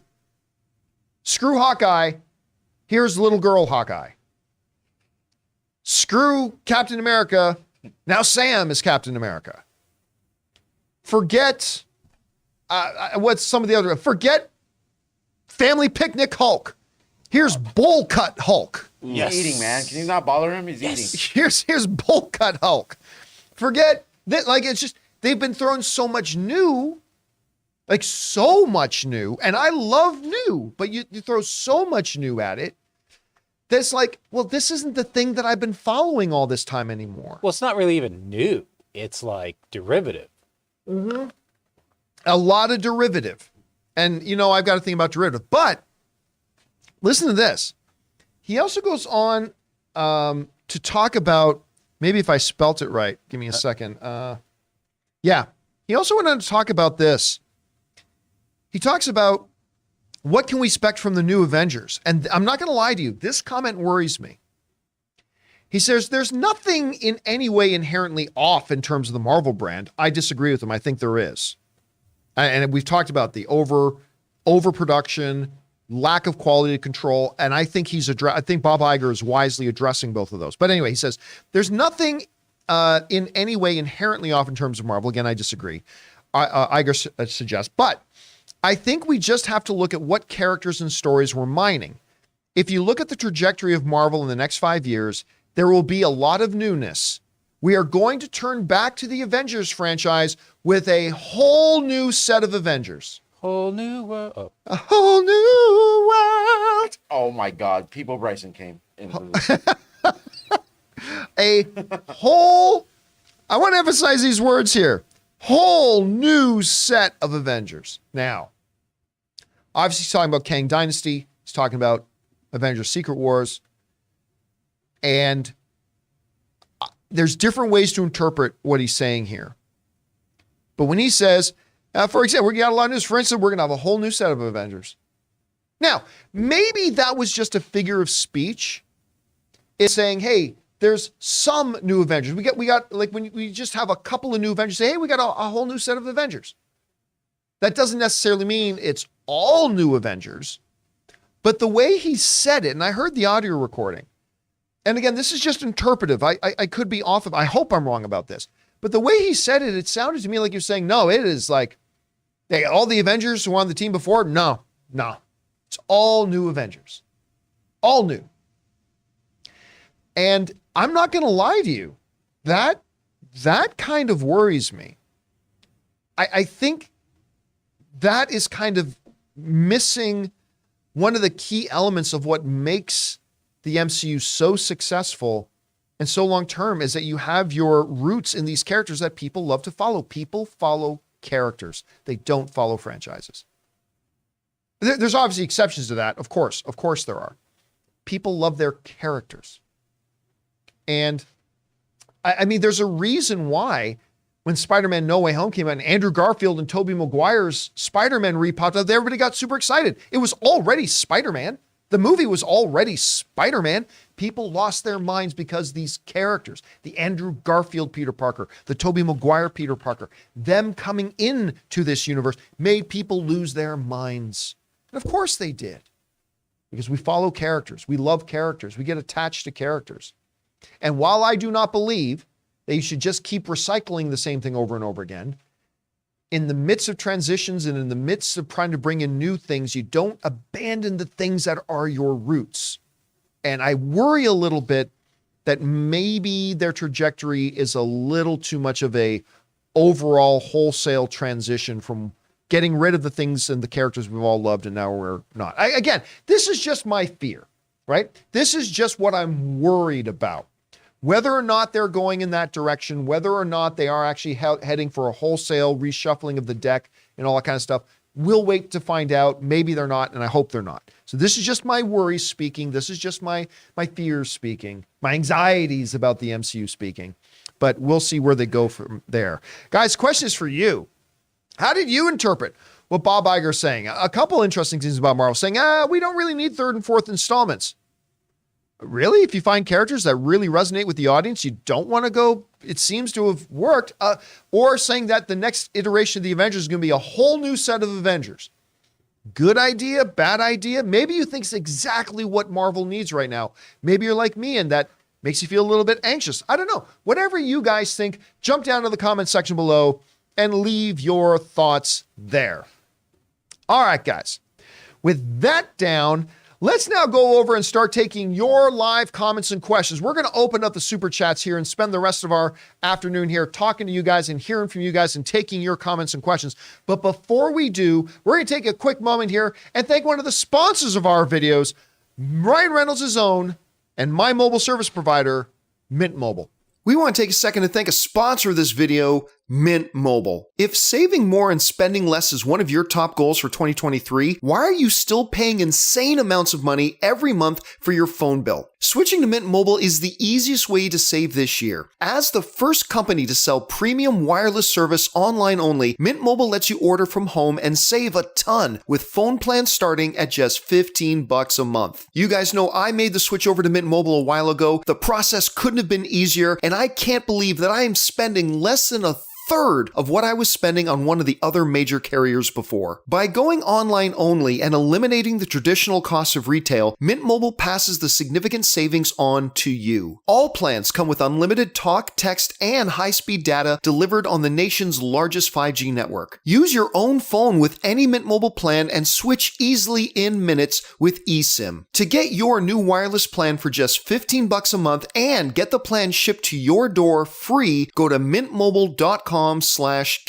That's mintmobile.com/Campea. Cut your wireless bill to $15 a month at mintmobile.com/Campea. And thank you to our friends over at Mint Mobile for being the best mobile service provider I've ever had. And of course, for being a sponsor of the John Campea Show. What are you guys doing if you're not using Mint Mobile? Go and check them out. The links are down below. All right, guys. With that down, I said we're spending the rest of our time taking your comments and questions. You guys have been flooding them in. So let's check out, see what we got. Jonathan, what do we got? All right, we got Chris Miner with a WrestleMania question. Are you going to WrestleMania since it'll be in LA? If not, this is the one to go to because the Bloodline story has been the best one that WWE has done in years. Probably since Austin versus Vince. Ray, myself, and Ann are going to WrestleMania this year. We're going to go for the Sunday, the big event. I have no idea what the Bloodline is. I have no idea what that is. All I got to say is I absolutely agree. This Bloodline storyline is the best they've come up with in a long time. And who's in the Bloodline storyline? It's just this long ongoing thing where Sami Zayn is tagging along with I love Roman Sami Reigns. Zayn. Good Canadian kid. And it's just been by the way. hilarious at times, very sad at times, and it's just all coming to a close, I think, at WrestleMania. All right, so yep, we will be there. We're looking forward to it too. Yep. All right, what's next? All right, Fault in Our Death Stars has a three-parter. I located them already. One of three, Dean Winchester came back in Winchester season 1 finale, not as a narrator, but as an integral supporting character to season 1. This show actually takes place in an alternate universe that Dean came upon on his drive to in heaven after he died in SPN's finale. Looking for a universe where his parents have, this is right up here, a happier ending. Bobby and Jack, the new god, came back a bit. Entire show is mid, but it was great to spend time with Dean for 7 minutes in its season 1 finale. You know, listen, I'm a big fan of Supernatural. I was a little bit late to the Supernatural party, but for a decade, it became event scheduled television for me. I always loved watching the new episodes of Supernatural, and it wasn't so much about the story of Supernatural, although the story of Supernatural was very strong for certain seasons. I just loved hanging out with the Winchester boys. And I loved hanging out with Castiel, and I loved hanging out with Crowley. Crowley, I think, was probably my favorite character in that show. But and Bobby, and I just missed it. But I'll tell you what, the previews of what is the name of the spinoff show? The Winchesters. The Winchesters. Mm-hmm. Just the previews for it turned me off, and I was like, you know what? I don't want to sully my memory of this show, so I didn't even bother watching. And I'll be honest with you, Dean showing up for 7 minutes is probably not enough to get me to try to check out the show. So I'm glad you're enjoying it. Anybody who does watch it and likes it, big thumbs up. I'm just going to keep that separate and just keep my supernatural. I mean, you could probably just watch that clip on YouTube. Yeah, and you know what? I probably now will do that. I'll probably go look up the clip. All right, what's next? Like right now. All right, Selma McShave writes, Cape Crusader wouldn't have added many new subs to HBO. WB probably got a big check for something that wouldn't have given any added revenue on HBO. 100%. Listen, they did the research on their network. They know what gets watched and what doesn't, and what draws in new subscribers and what does not. Fact of the matter is, Batman Cape Crusaders was not going to draw in new subscribers to HBO. And what they do, brilliant. They're getting big checks from Amazon to have the rights to make it an Amazon series, and they're having their own character be advertised for free on a competitor's network. It's a win-win. I think it's going to be a win for Amazon. I think it's a win for Warner Brothers. So I think it worked out well for everybody. So I think Disney needs to do some of the similar things with their R-rated stuff or whatever. I listen, how they're going to start incorporating that with Hulu, if they sell Hulu, that's going to be a really interesting thing to watch. All right, what's next? All right. Benjigator23 writes, seeing the Jay Lawrence trailer, I miss raunchy comedies. Why aren't many of these made more like Hangover, Superbad, the other frat pack ones? I think it's a double-edged sword. On the one hand, they haven't had great success. Yeah. Right? There hasn't been one. I'm trying to remember the last they had like really... the Bad Moms or something like that. Listen, I liked Bad Moms. And I didn't think that was bad either. I liked Bad Moms. I thought that one was pretty good, but the ones that have been, I honestly can't remember the last great straight up comedy I watched. I just can't remember. Maybe it wasn't that long ago, but I honestly don't remember. So it's very difficult to make a great comedy, man. Because just having a character go, fuck, that's not funny. You know what's going to be a good comedy? What's that? I hope Strays, baby. Oh, Strays looks funny. Strays looks, the Will Ferrell one with the dogs. That looks freaking hilarious. But I'll tell you what, this, what is the name of the new Jennifer Lawrence one? No Hard Feelings. No Hard Feelings. This looks really funny. So again, it's a combination of, it's really hard to make great comedy. So they're few and far between. They don't have the box office response that a lot of the older ones did. So hopefully this movie, I mean, we've had a couple of big standout hits like Trainwreck was out, but that's like a decade ago now. Yeah. So I'm ready for a great resurgence of really great kind of raunchy comedies that are good. All right, what's next? All right, Danito writes, I think Nintendo Illumination are sitting on a gold mine with a Nintendo Cinematic Universe that could rival the MCU. Mario needs to be great, though. Here's the thing. They got to resist the urge to go too far. Like, what I hope does not happen, I hope they steward this well. Because what I don't want to have happen is like this Mario movie, let's say it's great, and it makes like 1.2 billion or something. I don't know. I don't want to see an announcement. Illumination and Nintendo signed 23 project deal, where over the next 3 years, we're going to have 7 animated shows and 6 this and 6 that. It's like, man, cultivate this thing. Make one movie this year, maybe make another movie 18 months from now, then maybe have one movie a year, then maybe sprinkle in a show. Like, just, this could be huge as long as they don't oversaturate it and dilute it really quick, because that's always the temptation with these studios. And don't announce Excite Bike, the animated movie. Don't announce. Yeah, man. The only other love one. Excite Bike. Yeah, I love it too. The only other one I would probably allow, because I have all say in this world, is a Zelda animated thing. And would be that would. Oh, they got to do Zelda. I would want that to be far from the Super Mario. Like, I want it to be more of a serious tone. Well, Zelda. especially when you look at Breath of the Wild, Right. and they got the sequel to Breath of the Wild coming out. I mean, that's one to do. By the way, with Excite Bike, correct me if I'm wrong, that's the first game I remember that you could actually make your own course. Oh yeah, Yeah, you could. Like, I remember on Excite Bike, you could put in your own, but I don't remember another game where you could make your own paths or make your own board or make your own course. I think that was the first game I remember that you could do that. And how many of those little bumpy bumps did you put in a row? Oh, a lot. I did the whole course of those. You know what I used to do? As the opponents would get behind me, I'd hit their thing and make them flip. You could actually put those little oil slicks, right, Jonathan? Yeah, You could put those little oil slicks. Those are the worst. I loved that game when I was a kid. You could, you joke about Excite Bike, but they could do a Lego Movie-esque type of thing where they appear as. Well, Chris Pratt would. Yeah, be that mix a lead. little Lego movie with Speed Racer. You got Excite Bike. There you Yeah. go. All right, what's next? All right, Amin writes, will you do an Oscars live stream watch along? I haven't decided yet. Maybe. It depends because like we have some friends coming over and not everybody wants to be on camera. Not everybody wants to be on live stream and not everybody wants to be careful about what they say or don't say because John's got his mic's hot and the camera's rolling. So Right. I'm not. Yeah, we're not. Especially if I have to be at the Oscar. Yeah, we're not. That's Yeah, wrong. so let's just say right now I'm not 100% sure. At the very minimum, I'll do like a post-show wrap-up thing, but we'll see. We'll see. All right, what's next? Yeah, All right. All right, Jeff writes, Constantine is a greatly underrated movie. They're working on a sequel finally, and Keanu Gunn are all in it seems. I'm hoping this for this big time. Do you? I'm not going to lie to you. I'm not tremendously interested in it. I don't think Constantine is underrated. I think it's rated exactly where it should be. Not bad, but like there's a reason it fell out of everybody's memory. And I'll be honest with you, I don't know that so many people would be as excited about a new Constantine if it wasn't the fact that Keanu Reeves himself had a big resurgence. Because there are a lot of years I heard nobody talking about that Constantine movie. I mean, I'm just spouting facts here. Like that's the reality. Like it was For okay. Many years I never heard anybody talk about it. And I'll be honest with you, I think Rob and I are both in agreement on this. I actually don't think this movie's going to happen. Again, that's not me saying I've got insider information. No. It very well could. This is just me speculating wildly like we fans do. I'm just speculating. I don't think this movie's actually going to happen. But maybe it does, and if it does, maybe it's awesome, and I hope that it is. All right, what's next? All right. Justice Sub 32 writes, with the Oscars receiving its second lowest viewership in 2022, do you think we'll see an increase, decrease, or about the same viewership this year? You're going to see an increase this year. Because there's movies.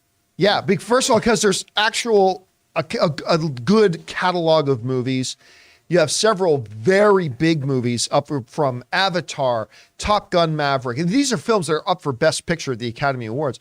It's going to be up this year. Now, I'm not saying it's going to go back to 2017 ratings overnight, but the pandemic and the effects of the pandemic, not to mention, they were coming off last year, they were coming off an Academy Awards they never even should have held. The one in that freaking train station. The slap? Like last year, then that's her. And listen, yeah, so no, you're going to see the ratings go. But here's the funny thing. Here's the funny thing about the ratings of the Oscars. Even though especially the last couple of years, they've just been toileted. They're still the most non-sports. They're the most watched things in the world. It's the most watched thing, even when it's at its lowest. It is up there as the most watched thing of the year. So, but I do think you're going to see the ratings go up, not hugely up, but I think you're going to see them go up and then continue on a trend that way for the next little bit. At any rate. All right, what's next? All right, we got this from Zeos. That, by the way, that's who won our game today, Ray. That's the spelling of it right there. Oh, I thought it was Boot Loot Snacks. No, that was. Oh wait, so was that? Bootleg Snacks. I think one with Ray. Oh, Boot Loot. You're What's right. Boot Loot? You're right. your Zeos Boot was represented by Taylor. Bootleg Snacks was our winner. You're right. Sorry about that. Yes, Well, Bootleg we'll just give Snacks them is all your the winner. prize. All right, what's next? Okay. So anyway, they write, hey, John and crew, what if they do Deadpool kills the Marvel Universe to reset the MCU? Nope, they're not doing that. Yeah, that'll never happen. Never happen in a million years. It'd be the century. Also, sorry, Taylor lost.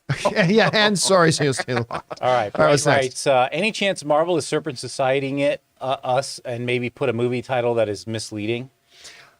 I mean, they've corrected that really quickly. That was like this, no, actually this. Right? Yeah, see, here's the thing. Whenever something like that, so for those of you who don't know what he's referring to, going back prior to the launch of Marvel Phase 3, there was a movie title placeholder out there called Captain America and the Serpent Society.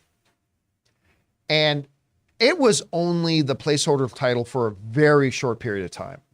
And then I was there. Yep, I was there at the El Capitan, right? El Capitan Theater. Yeah, I was there such a good when day. Kevin Feige got on stage and made the full announcement. It was the first time that I was sitting like third row right there. It was Robert Downey Jr. Chris Evans came out, and Chadwick Boseman That came was out incredible. on stage, and Chris Evans and Robert Downey Jr. each grabbed one of his arms, and they were like pulling a tug of war on him. And they announced that instead of Serpent Society, they changed the title. They flipped it around. It was Captain America: Civil War, right? Here's the problem. Whenever Marvel or any studio does a little something like that, everybody thinks everything coming out could be that too. And the reality is, that was almost a decade ago. I mean, well, that was like 7 years ago, 8 years ago, 9 years ago that announcement was made. Yeah. So we're talking about almost a decade ago, and they've never done that since. Could that be like, could Kang Dynasty actually be but here's the question. All the biggest, most major Marvel storylines have been done. Yeah, they've just been pushing it. Like Civil War, that was the one big one that everybody was waiting for. What's the big Marvel storyline everybody's waiting for now that isn't already announced? That they could say, by the way, we were kidding about Kang Dynasty. This is actually There's no way. something else. Yeah. I don't think they're doing it. No. I mean, it is a possibility. They've done it before, but I don't think that was almost a decade ago. I don't think they're doing it. All right, what's next? All right. Joshua Logan writes, I think Disney could pull off Punisher if they do it right. I mean, the Batman is PG-13. It was pretty brutal in certain scenes. I 100% agree. Listen, you can get away with a lot in PG-13. A lot. So, look, if it were up to me, would I rather have a hard edge, extreme PG-13 as you can go, or an actual R-rated version of Punisher? I'll take the R-rated one. But I'm not one of these people who blindly just goes, well, and if it can't be this one, then it's just not worth doing. That's totally wrong. That's totally incorrect. There are definitely ways to do it really well and to do it really right. And again, I thought the best parts of John Bernthal's Punisher on Netflix were actually PG parts. They just happened to turn out. So yeah, they could do it perfectly well. Whether they do it well or not is another question. We'll see how that turns out. All right, what's next? ICSC asks, could you clear up some confusion for me, John? Who's nominated for the VFX Oscar when so many VFX houses are hired for a movie? So the question becomes, when you see all these movies, when you go watch a movie with a lot of visual effects, because this is a great question, you'll often see like 30 visual effects companies get listed. What was the last movie we watched where we watched it and it was so many, like the credits were, Quantumania. Yeah. That was crazy. But that's true of all the things, right? Like the reality is there is so much work that needs to go into the visual effects of a movie. No one company can do it. Actually, the visual effects company that I used to work for, all of our work was subcontract work. All of the work in all the movies we worked on was that somebody else got the contract, but they couldn't possibly do all the shots they had to do. So then they would hire us as another company to do. So they were the contractor, we were the subcontractor. And that's why when you see a movie with a decent amount of visual effects, you'll see 5, 6, 7, 8, 9, 10 visual effects companies listed. Like effects by whatever visual effects, and then all the people from that company that worked on it, and then visual effects by this company and all those effects. So the question is, when you get a movie that has tons of different visual effects companies have to work on it, who gets the Oscar? Who gets the trophy, baby? Yeah, they have to race in whoever touches it first. It's like a Money in the Bank. Yeah. It's a Money in the Bank. It's a ladder match. Whoever gets to the top of the ladder and grabs the Oscar first. No, it's still in the midst of all that. There is one group of people who are the visual effects supervisors of the movie. The people who are actually in charge and then get those other companies and all that kind of stuff. They are the people who are in charge of the visual effects. They coordinate it all. It's kind of like asking, when a movie, there's 1,000 people who work on a movie, who goes on stage to accept the Oscar? Well, it's the producers. By the way, we put up our latest classroom video on what does a producer do. It's up on the channel now. You should go find it. We're really happy with it. But they go up and even though there's 1,000 people, so even though there are a lot of people who work on the visual effects, there is one group of people, person or a couple of people who are the people in charge of the overall effects for the movie. And those are the ones who get those awards. All right, what's next? All right, A. Marcellus I just want the next Avengers team to have a great rapport like the OG team, but I don't know if that will happen. It's a wait and see game. I mean, here's the thing. They really did build up. Look, I'm not the type of person who believes that you have to have 7 movie buildup before you do a team movie. Guardians of the Galaxy, I say this all the time. Guardians of the Galaxy did not need a Groot movie and then a Rocket movie and then a Gamora movie and then a Drax movie and then a Peter movie and then you do Guardians. No, they just come right out of the gate. Guardians of the Galaxy. That being said, with Avengers, by the time we got to the first Avengers movies, we had gotten to know a lot of these characters and all that kind of stuff, and their chemistry was just frickin' instant. They were able to go in there and just be instant. The problem is you don't have actors like Chris Evans and Robert Downey Jr. in there anymore. Can we see Simu Liu as Shang-Chi walk onto a screen with who can I pull out here? I don't know. Like any one of the actors from Barry Keoghan from Eternals. Can we see those two characters come on screen and instantly have that thing? Because remember that scene in the first Avengers when they're transporting, it's near the beginning of the movie, they're transporting Loki and Thor lands on the thing, and all of a sudden there's this 3-way fight in the woods between Captain America, Iron Man, and Thor. Remember that scene? That they instantly, those three performers had instant on-screen chemistry. Can we get the same from, say, Druig, Simu Liu, and Blade? I don't know. It's going to be a very, very big piece of the puzzle as to whether this whole new Avengers team is going to click for us as the audience like the old Avengers team did. All right, what's next? Fault in Our Death Stars writes, can't wait for James Gunn's tweets about how he saw Gotham Knights already and thought it's the pinnacle of DC content before it comes out in a few days. Yeah, I don't think you're going to see James Gunn do that. I don't think you're going to see. It's the same reason why I don't think we've seen James Gunn. Listen, I don't think it's coincidental that James Gunn hasn't put out some tweet saying, you know what? This Aquaman movie, I watched it. It's so fantastic. He hasn't done that. He's really kind of limited to, well, he said that Shazam is really great, but all the reactions we've seen from Shazam seem to back that up because other people are backing it up. We've seen him say that he thinks The Flash is one of the greatest comic book movies ever. Guess what? We're going to see it in a few weeks. We're going to see it at CinemaCon in Vegas almost 2 months before it comes out in theaters, and then we'll be able to tell you if he's onto something or not. But he hasn't been doing that for everything DC, so I highly doubt we're going to hear him say that because he doesn't want to lose his credibility with his audience right now. So we'll see. All right, what's next? All right, Peter Cunnington writes, I'm looking forward to seeing Champions on the weekends. I have autism and happy to see a movie with intellectual disabilities. I'll tell you what, I had started hearing, because it was the Monday secret screening at Regal. It did its Monday secret screening with Regal. And we heard here on the channel from a number of people that were there, went to the secret screening. It turned up being Champions. This is the new one with Woody Harrelson. Right. And every single person who wrote in to tell us about it said, you know what? It was really good. And I'll be honest with you, I wasn't all that interested with it because I had a bad experience with Johnny Knoxville's The Ringer. No disrespect to Johnny Knoxville. I understand they were trying to be like, I understand what they were trying for that movie to be. It felt uncomfortable with me the way they handled it. So I was a little bit not interested in Champions. But everybody I've talked to so far who has seen it, it's only been like 6 or 7 people. It's not like 50 people have told me. But every one of them who has seen it has said it's really quite good. So I am now interested in watching this movie. All right, what's next? All right, Jamie Sundays writes, going to see Return of the King in 35mm today at New Beverly Theater. Dude, I'll tell you what, I wish I had any. You know what I'm doing tonight? I mean, I would love to do that. I would love to see, I would love to see one of the greatest movies ever made on the big screen again. But Ann and I have tickets tonight to go see Ron Swanson, Nick Offerman. Oh, man.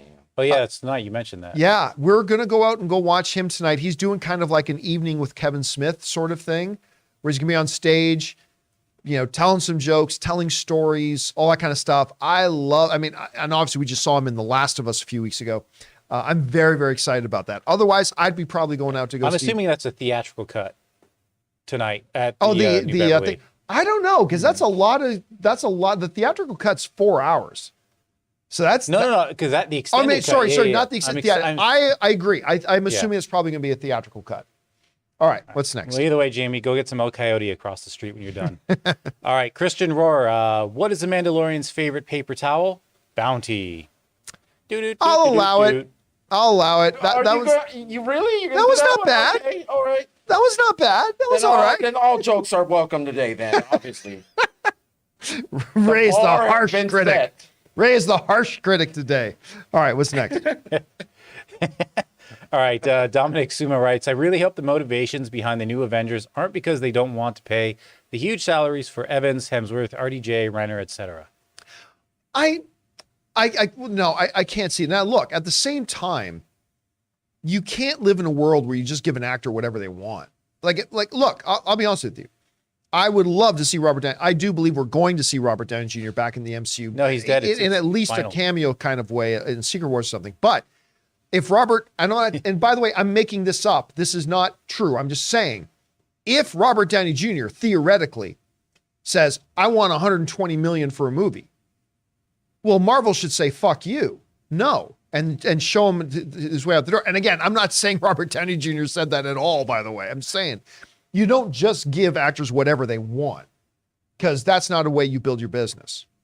Because then you do that, all of a sudden, all your other actors are going to feel very undervalued, right? Like if I gave Jonathan the $500,000 salary a year that he wanted. Keep talking. I'm listening. Ray and Taylor are going to start looking at their paychecks and going, Oh, no. and start feeling really undervalued. Me and Taylor would just wait outside the door every time Jonathan leaves. I have a crowbar in my trunk. Crowbar.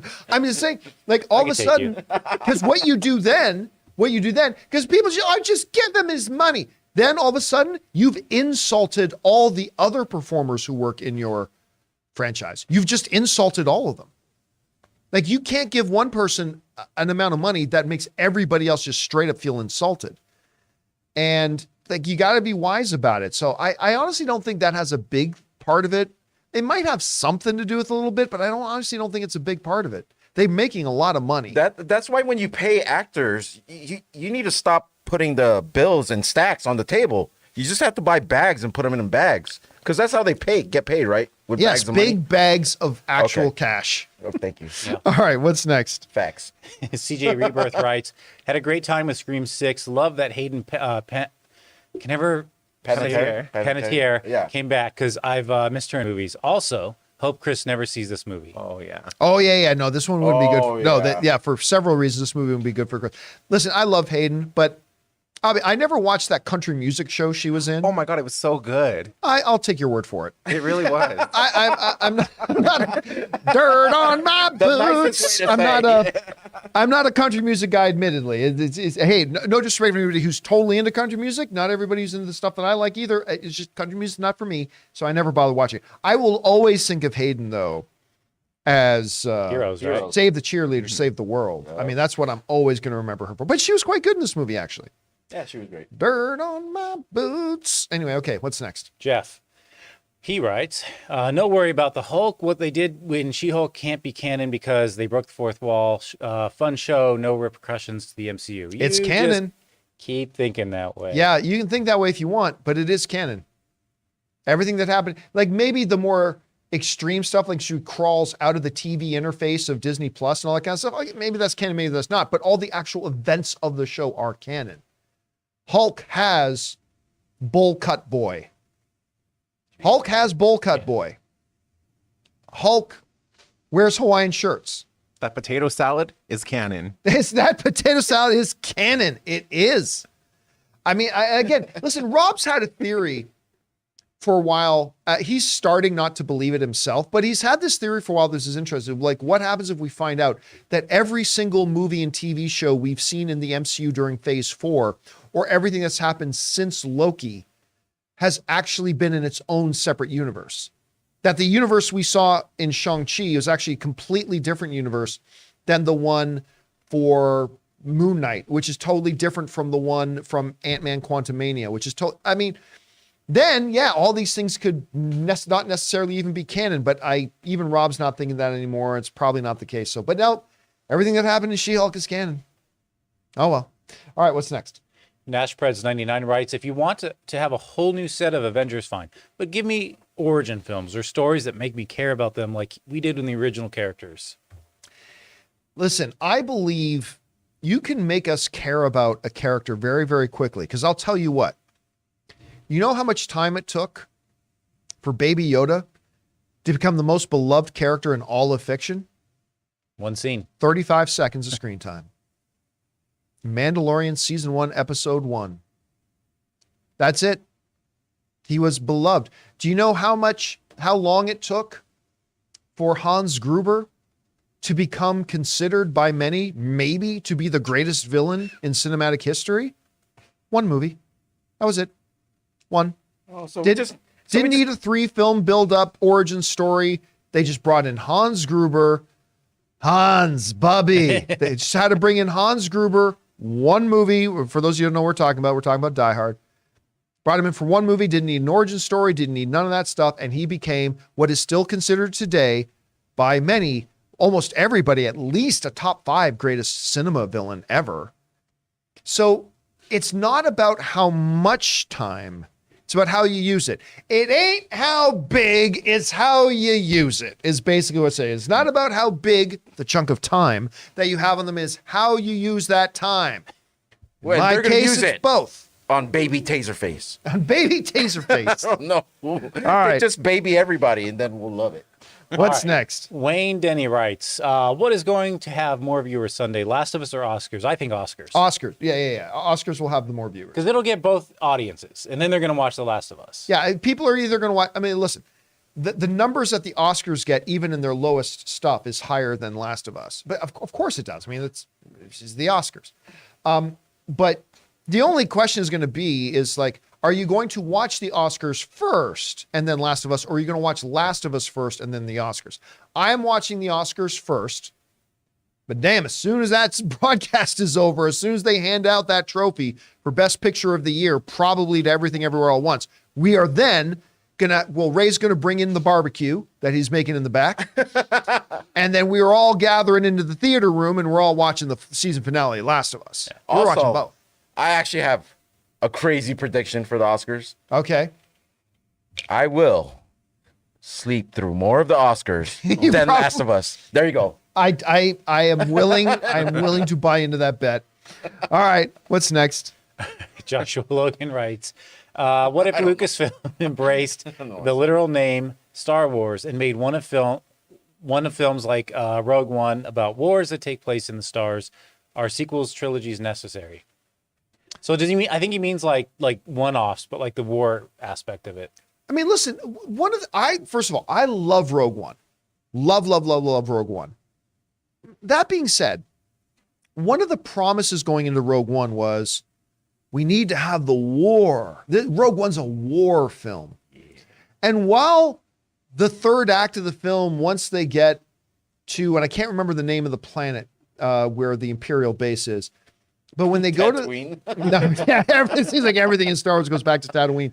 When they go to that world and that incredible battle sequence. Scarif, isn't it? Scarif, thank you. Wow. It's an incredible sequence. It's fantastic. But even as I look back on Rogue One, and I love Rogue One, it's not really a war film, right? And I thought Rogue Squadron, one of the reasons that we got so excited about Patty Jenkins's announced Rogue Squadron, which is now we now know it's scrapped, was the promise that we were going to get like a lot of space dogfights. Yes. I'm really wanting that a lot. Top Gun in space, baby. Yeah. Yeah, no. Basically, exactly. Top Gun in space. That's what Rogue One could be. Top Gun is Star Wars on Earth. Is Top Gun in space. Just follow it now. Follow me here. But was it? Look, are sequels necessary? I say this all the time, but let me say it again. No film in cinematic history has ever been necessary. No film in cinematic history has ever been necessary. It's what can be good and what can be successful. So are the more sequels in Star Wars necessary? No film is necessary, but they would be very wise to follow up. I like movies that move the story forward, right? Like, I mean, look at what they do with the Rocky franchise. They could have gone back and done a Mickey origin story. Rocky gonna eat lightning and crap thunder, and do that like with Mickey when he was a young boxer, right? Go back to Mick when he was a young. You could do that, or they move the story forward. Now we've got Adonis, and for a bit it's Adonis and Rocky, but now it's just Adonis. Now it's Adonis's world, and they move the story forward. Now that we are post Skywalker era. Time to move forward and move forward without Rey, but they need to move on to different characters. Star Wars is a big universe, but move the story forward. That's what I would like to see. All right, what's next? Christopher Brickner writes, Scream 2 has the highest Rotten Tomato score. Well, the last I look this up, Taylor. Last I saw it was at 80%, which ties it for the highest Rotten Tomato score with Scream 1. What's it at right now? So we have Scream 2 has 82. The original Scream Scream 2 had 82. I thought the first Scream with 80 was the highest one, but 82 was the highest. Okay. The original Scream has 80, and then Scream 6 has dropped down for some reason to 78. 78. Okay, so Scream 6.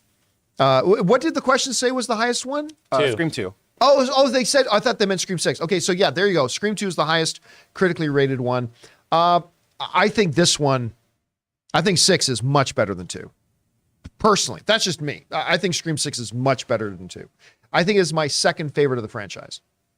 Anyway, because 5 is my favorite. All right, what's next? All right, Michael Kurtz writes, scroll down a little bit. You talk about Marvel hiring directors who know how to tell great stories, but Peyton Reed and John Watts don't write the scripts. What do you mean by that? I mean, it's the same in all movie making, right? Look, you can have, what's the best way to put this? Most vast majority of movies, the director is not the writer of the film. Writers write the film. But that's just the start. A great script does not mean a great movie. And a bad script does not necessarily mean a bad movie. Because then it gets into the hands of the director. Like, the story is important. The storyteller is even more important. Let me say that again, because that was damn profound. The story is important, but the storyteller is way more important. We've all heard people tell the same story, but when this guy told it, it was an okay story. But when that guy told it, it was awesome. It's all about the storyteller. And the better your story is, the better your starting point is, the better chances that you're going to have a best ending product. But the director is the storyteller. And don't we get a lot of these fan versions of like scripts, the same scripts on YouTube where we're like, whoa, that looks great. Not compared to like the real movie. It's like sort of in that sort of vein, right? Like the person's visual interpretation. Fan fiction. I think people are overly generous to fan fiction, saying, "Well, that like I remember that Power Rangers like thing that some fans did, like the well-financed fans that actually got some of the original cast in it and all that. Remember that came out and people saying that's better than any movie they could do, and I'm like, no, that was a great fan film, but if that was the actual theatrical film you paid money to go watch, you would not be so generous to it. But at any rate, getting back to the general question here. Yeah, I mean, that's why the director is the most important person in any movie, because they are the ones who now have to take with everything the producer brings to the table and the writers bring to the table, all that kind of stuff. This all now falls into the lap of the director. And the director is now the one that's got to tell this story, make it better where the story's weak, accentuate it where the story's great. That's like the writers are super important. But at the end of the day, it's the director telling the story. And that's why they're the kind of really where the buck stops here, people. All right, what's next? Latino Boy writes, I'm super excited for this new Beetlejuice movie. That dinner scene with Catherine O'Hara and Jeffrey Alone dancing to Harry Belafonte is iconic. I have it saved to my playlist. Oh, it is. Listen, that scene, I think if anybody put together a 20-minute montage of the iconic moments in Hollywood films, that's going to be in almost all of them. Absolutely. That one scene is going to be in absolutely all. That is one of the great all-time. I'm not the biggest Beetlejuice fan, but that is like one of the all-time most memorable movie magic moments ever. Like it's just right up there. I totally concur with you on that. All right. I got this flashback when that movie came out. I was on a flight, probably back east to see some family, and back then, This is the 80s. They would have like a movie screen come down, right? And they project it on. All right, You didn't have right. TV screens in the seats. And they'd had those like cheap little ear things. Oh, yeah. And I was watching it, and I just wanted to show my mom that one scene. I'm like, Mom, this is the scene, because I can't hear. This is the scene. This is the scene where the dude, you wanted to see that. Like, shush, shush, shush. Just yelling, and everyone's trying to sleep on the plane. All right, what's next? Brian Stainer. Hey, John and crew, has anyone seen the Peacock show Poker Face? Season 1 ended last night, and wow, what a great show. I'll tell you what, I haven't started watching. I've been super excited about it because it's a Ryan Johnson show. My wife Ann watched the first 2 episodes, and she said it was really good. So now I am currently trying to get through Shrinking, because Shrinking is fantastic. It's the one with Harrison Ford, Jason Segel. It's marvelous. You gotta watch Shrinking. It's an Apple TV Plus show. But as soon as I'm through that, I will go. And by the way, I still haven't watched Picard's episode 4 yet.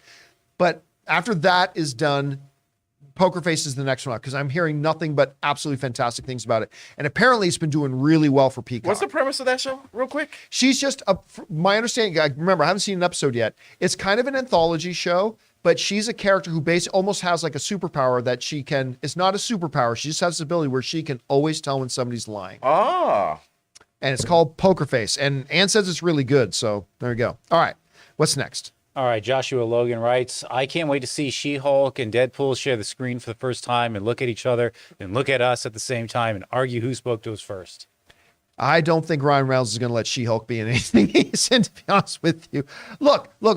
Tatiana Maslany, She-Hulk is a great character. Tatiana Maslany is a world-class actress. The problems with She-Hulk had nothing to do with her or the character itself. Again, the problem to me with She-Hulk was that it was a comedy that was not funny.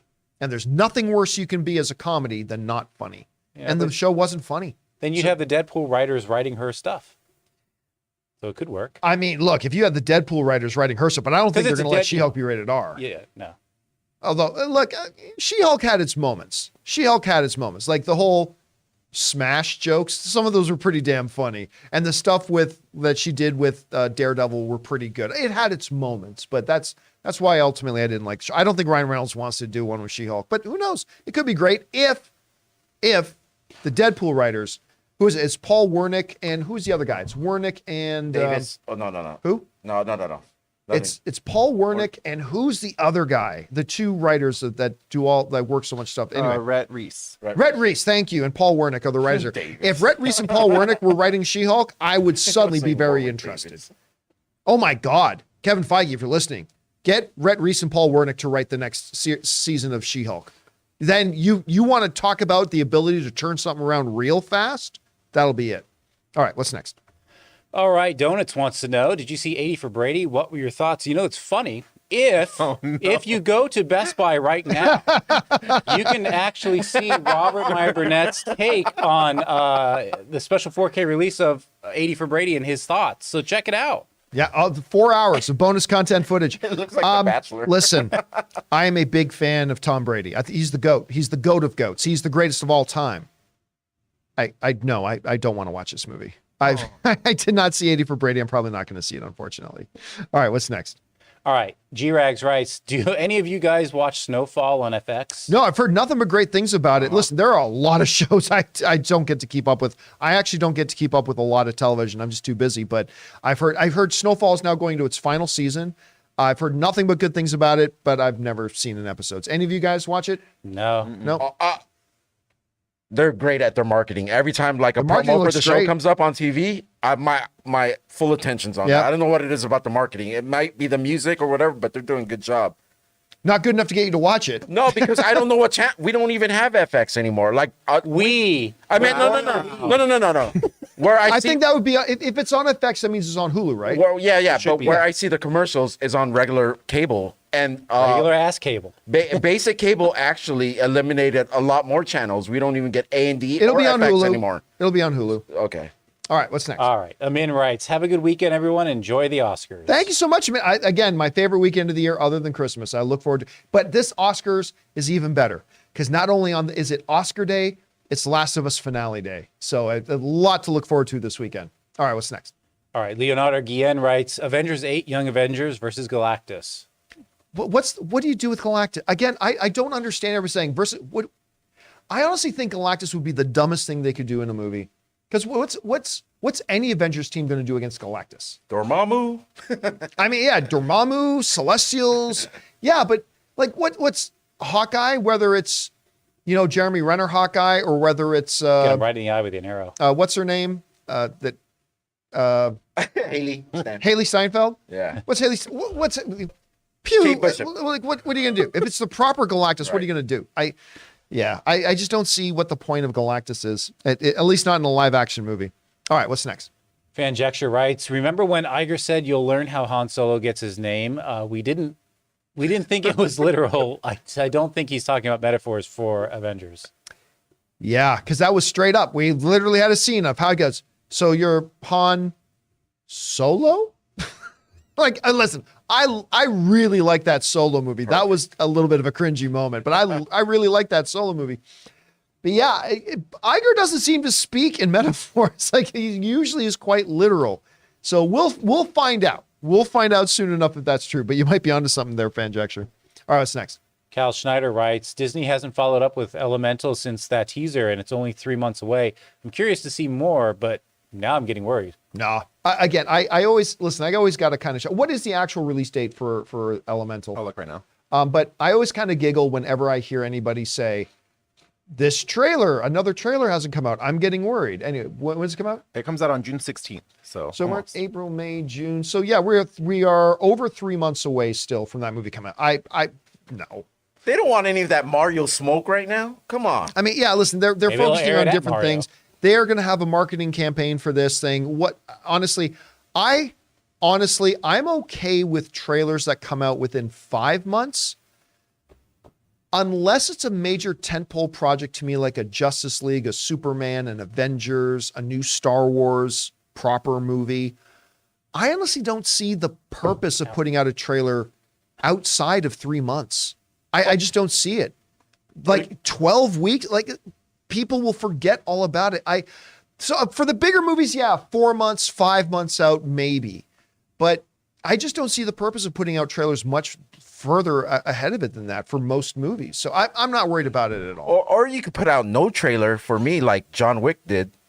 John Wick did put out a trailer. I know, but I didn't watch it. I didn't see it anywhere. But do you know how far in advance the first John Wick trailer came out? Oh. 1 month. Came out 1 month before the movie came out. And it was only one, huh? And they might have done two. They might have done two fairly quickly. I can't remember exactly. But the first John Wick trailer came out like 1 month before that they did. movie was a sleeper. I was like, oh, Yeah. John Wick. What's this? Well, let's see. Not to mention, there's a lot of movies right now. And I think they know how to market their films. They know when they're going to start ramping it up. And it'll be soon. And you know what? How we decided to watch John Wick? The one thing that made us decide, or at least I know Dennis decided, was he said, let's go watch John Wick. It's 100% on Rotten Tomatoes. That's all he said. Yeah. And he said he didn't see the trailer. So Rotten Tomatoes does have its... Of course it does. Yeah, yeah. 100%. Anybody who says it doesn't is either completely disassociated with reality or pushing an agenda, because it absolutely does. And not that it should or shouldn't. I'm just saying it does. Right. All right, what's next? All right. Juan Espinoza writes, could Daredevil become one of the leaders of the MCU? No, I don't think. Like, actually, you even heard one of the writers for it saying, no, Daredevil's not going to become one of the leaders of the MCU. I would love to see him team up with Spider-Man, though, in a Spider-Man movie. Sure, I have a hard time street level. imagining it. Like, I think that's possible if they're not going to bring him into the MCU just with a Disney Plus show. It's going to be difficult to transition him from a Disney Plus show to being a big lead character in a movie. Now, they're doing it with Ms. Marvel, so maybe they can do it with Daredevil too, but I have a feeling they have more plans for Daredevil. I have a feeling most of their plans for Daredevil is going to be on the small screen. Could be wrong about that, though. Nobody's giving me inside information. That's just me guessing. All right, what's next? All right. Magic K writes, writer Tom King just slipped the James Gunn direct Superman Legacy. Your thoughts? Well, everybody's been assuming James Gunn is directing Superman Legacy. I mean, even Peter Safran, his co-CEO of DC, said, James is writing it, and we're hoping we can twist his arm into directing it. I mean, I think we all knew he was going to be directing it. So, I mean, listen, the writer just may have been speaking theoretically. Who knows? But I think we're all expecting James Gunn to direct Superman Legacy. That's our guess at any rate. All right, what's next? All right, a Sith Lord writes, I love you guys. This is the way. It's my birthday. Hey, happy birthday, Sith Lord. May you have a fabulous day and a fabulous year ahead of you. And thank you for spending a bit of your birthday here with us. We appreciate that, man. Ray has got a celebratory Twizzler. All right. What's next? All right. Andrew Rice writes, what if Marvel lent characters to a third party for a series that can tell more adult stories? A Wolverine Amazon series would be amazing. Yeah, but you're never going to see it. and only because Marvel spent so many years trying to scratch and claw the rights to all their characters back. And I don't think it's a double-bladed thing here, because I don't think Marvel is interested in signing any lease deals where somebody else has the rights to make their movies or their characters' stuff. And then if you're Amazon, you're not going to sign a deal where, okay, you can make a Captain Marvel thing. I'm just making something up here. But Runaways. They did that with the Runaways, right? I mean, Hulu wasn't. But that was like Runaways was, if I'm not mistaken, weren't Runaways under? Shit, weren't they under? Was that a thing with Fox? Yeah, FX. Well, it showed on FX. Right. So I think Runaways was a Fox deal, right? I could be wrong about that, but I'm saying I just think they spent so much time getting those things back. So if you're Disney, you wouldn't be giving rights to your characters away again. And then if you're somebody, say like Amazon, you're not gonna. Why would you pay big money to Disney to say let's say an X-23, right? X-23. Would you put up big money for X-23 if you don't have the option to continue making X-23? I don't think Amazon signs that deal. So, I mean, I don't know. There's a lot of possibilities. They'll keep everything in Disney Plus, whether it's adult themed or not. I think they're just going to keep because even if they want to do adult themed, they still have Hulu. They can put it on Hulu. If they keep Hulu, again, because there are some whispers that they might be selling Hulu to Comcast. All right, we're running out of time here. Right. We got to keep moving here. What's next? We're running out of time. Yeah, Jonathan. Iko writes, what are your thoughts on the new Teenage Mutant Ninja Turtles produced by Seth Rogen? I love the art style and voice acting. It looks like a bag of shit. John loves it. It looks like something that should play as a double feature with Sesame Street. Okay, from now on, but again, I thought the same thing about Harley Quinn, and I ended up loving it. And I like Seth Rogen a lot, and I like his other stuff. So I'm going to hope that when I watch this, I hope the same thing happens. I just think right now it looks like it's made for children. It looks like it should be playing in a double feature with Sesame Street, which is not what the Teenage Mutant Ninja Turtles should be. But that's just me. I know I'm in the minority. I know, but I will keep you know me. I want to love everything I see. And hopefully this will turn out to be a Harley Quinn type situation where I think it looks absolutely terrible, but I end up loving it. So there's hoping for that. All right, what's next? All right, Wicked Man writes, do you think stays at 170 or just moves up to 185? I said this before. I actually think he moves up to 185. I really do. And he's a problem. I'll tell you what, though, he's a problem at any weight. At absolutely any weight, he is a big problem. By the way, Peter Yan is fighting this weekend. Again? Which is exciting. Yeah, I'm excited to see that. I'm going to see if he can get back. Notable guy. Yeah, but I'm just really hoping to see, because he won his first fight against Aljamain Sterling, and then he got that stupid disqualification. But he was winning that fight. I mean, he was clearly going to win the fight. And then full kudos to Aljamain Sterling. He beat Peter Yan in their rematch. Full credit to him. Fair and square. So it's going to be fair and square. Oh wow! It's going to be interesting to see how Peter Yan's career now rebounds from that. But anyway, sorry, I could go on UFC stuff forever. And is that it? That's it. And guys, that'll do it for today's Friday episode of the John Campea Show. And that'll do it for another week for us here. Thank you so much for being here and making this show part of your day. Big special thank you to all you guys who sent in those super chats. Number one, because you gave us great fun things to talk about. But number two, you supported this channel as you did it. And all of us involved with the show, thank you guys so very much for your support. And by the way, if you are one of our beloved channel members, we're going to have a channel member town hall meeting a little bit later today at 3 p.m. Pacific Standard Time, 6 p.m. East Coast Time. Come on back for a members chat, for a members exclusive chat. If you are one of our channel members, I'll see you guys there. So for everybody in the room, Ray Aura,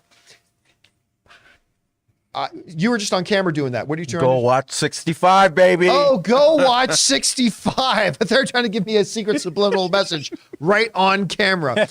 Ray Ora, sitting beside him running the show today, Jonathan Voico. Taylor Gonzalez has been over there. My name's John Campea. Thanks a lot for being here, guys.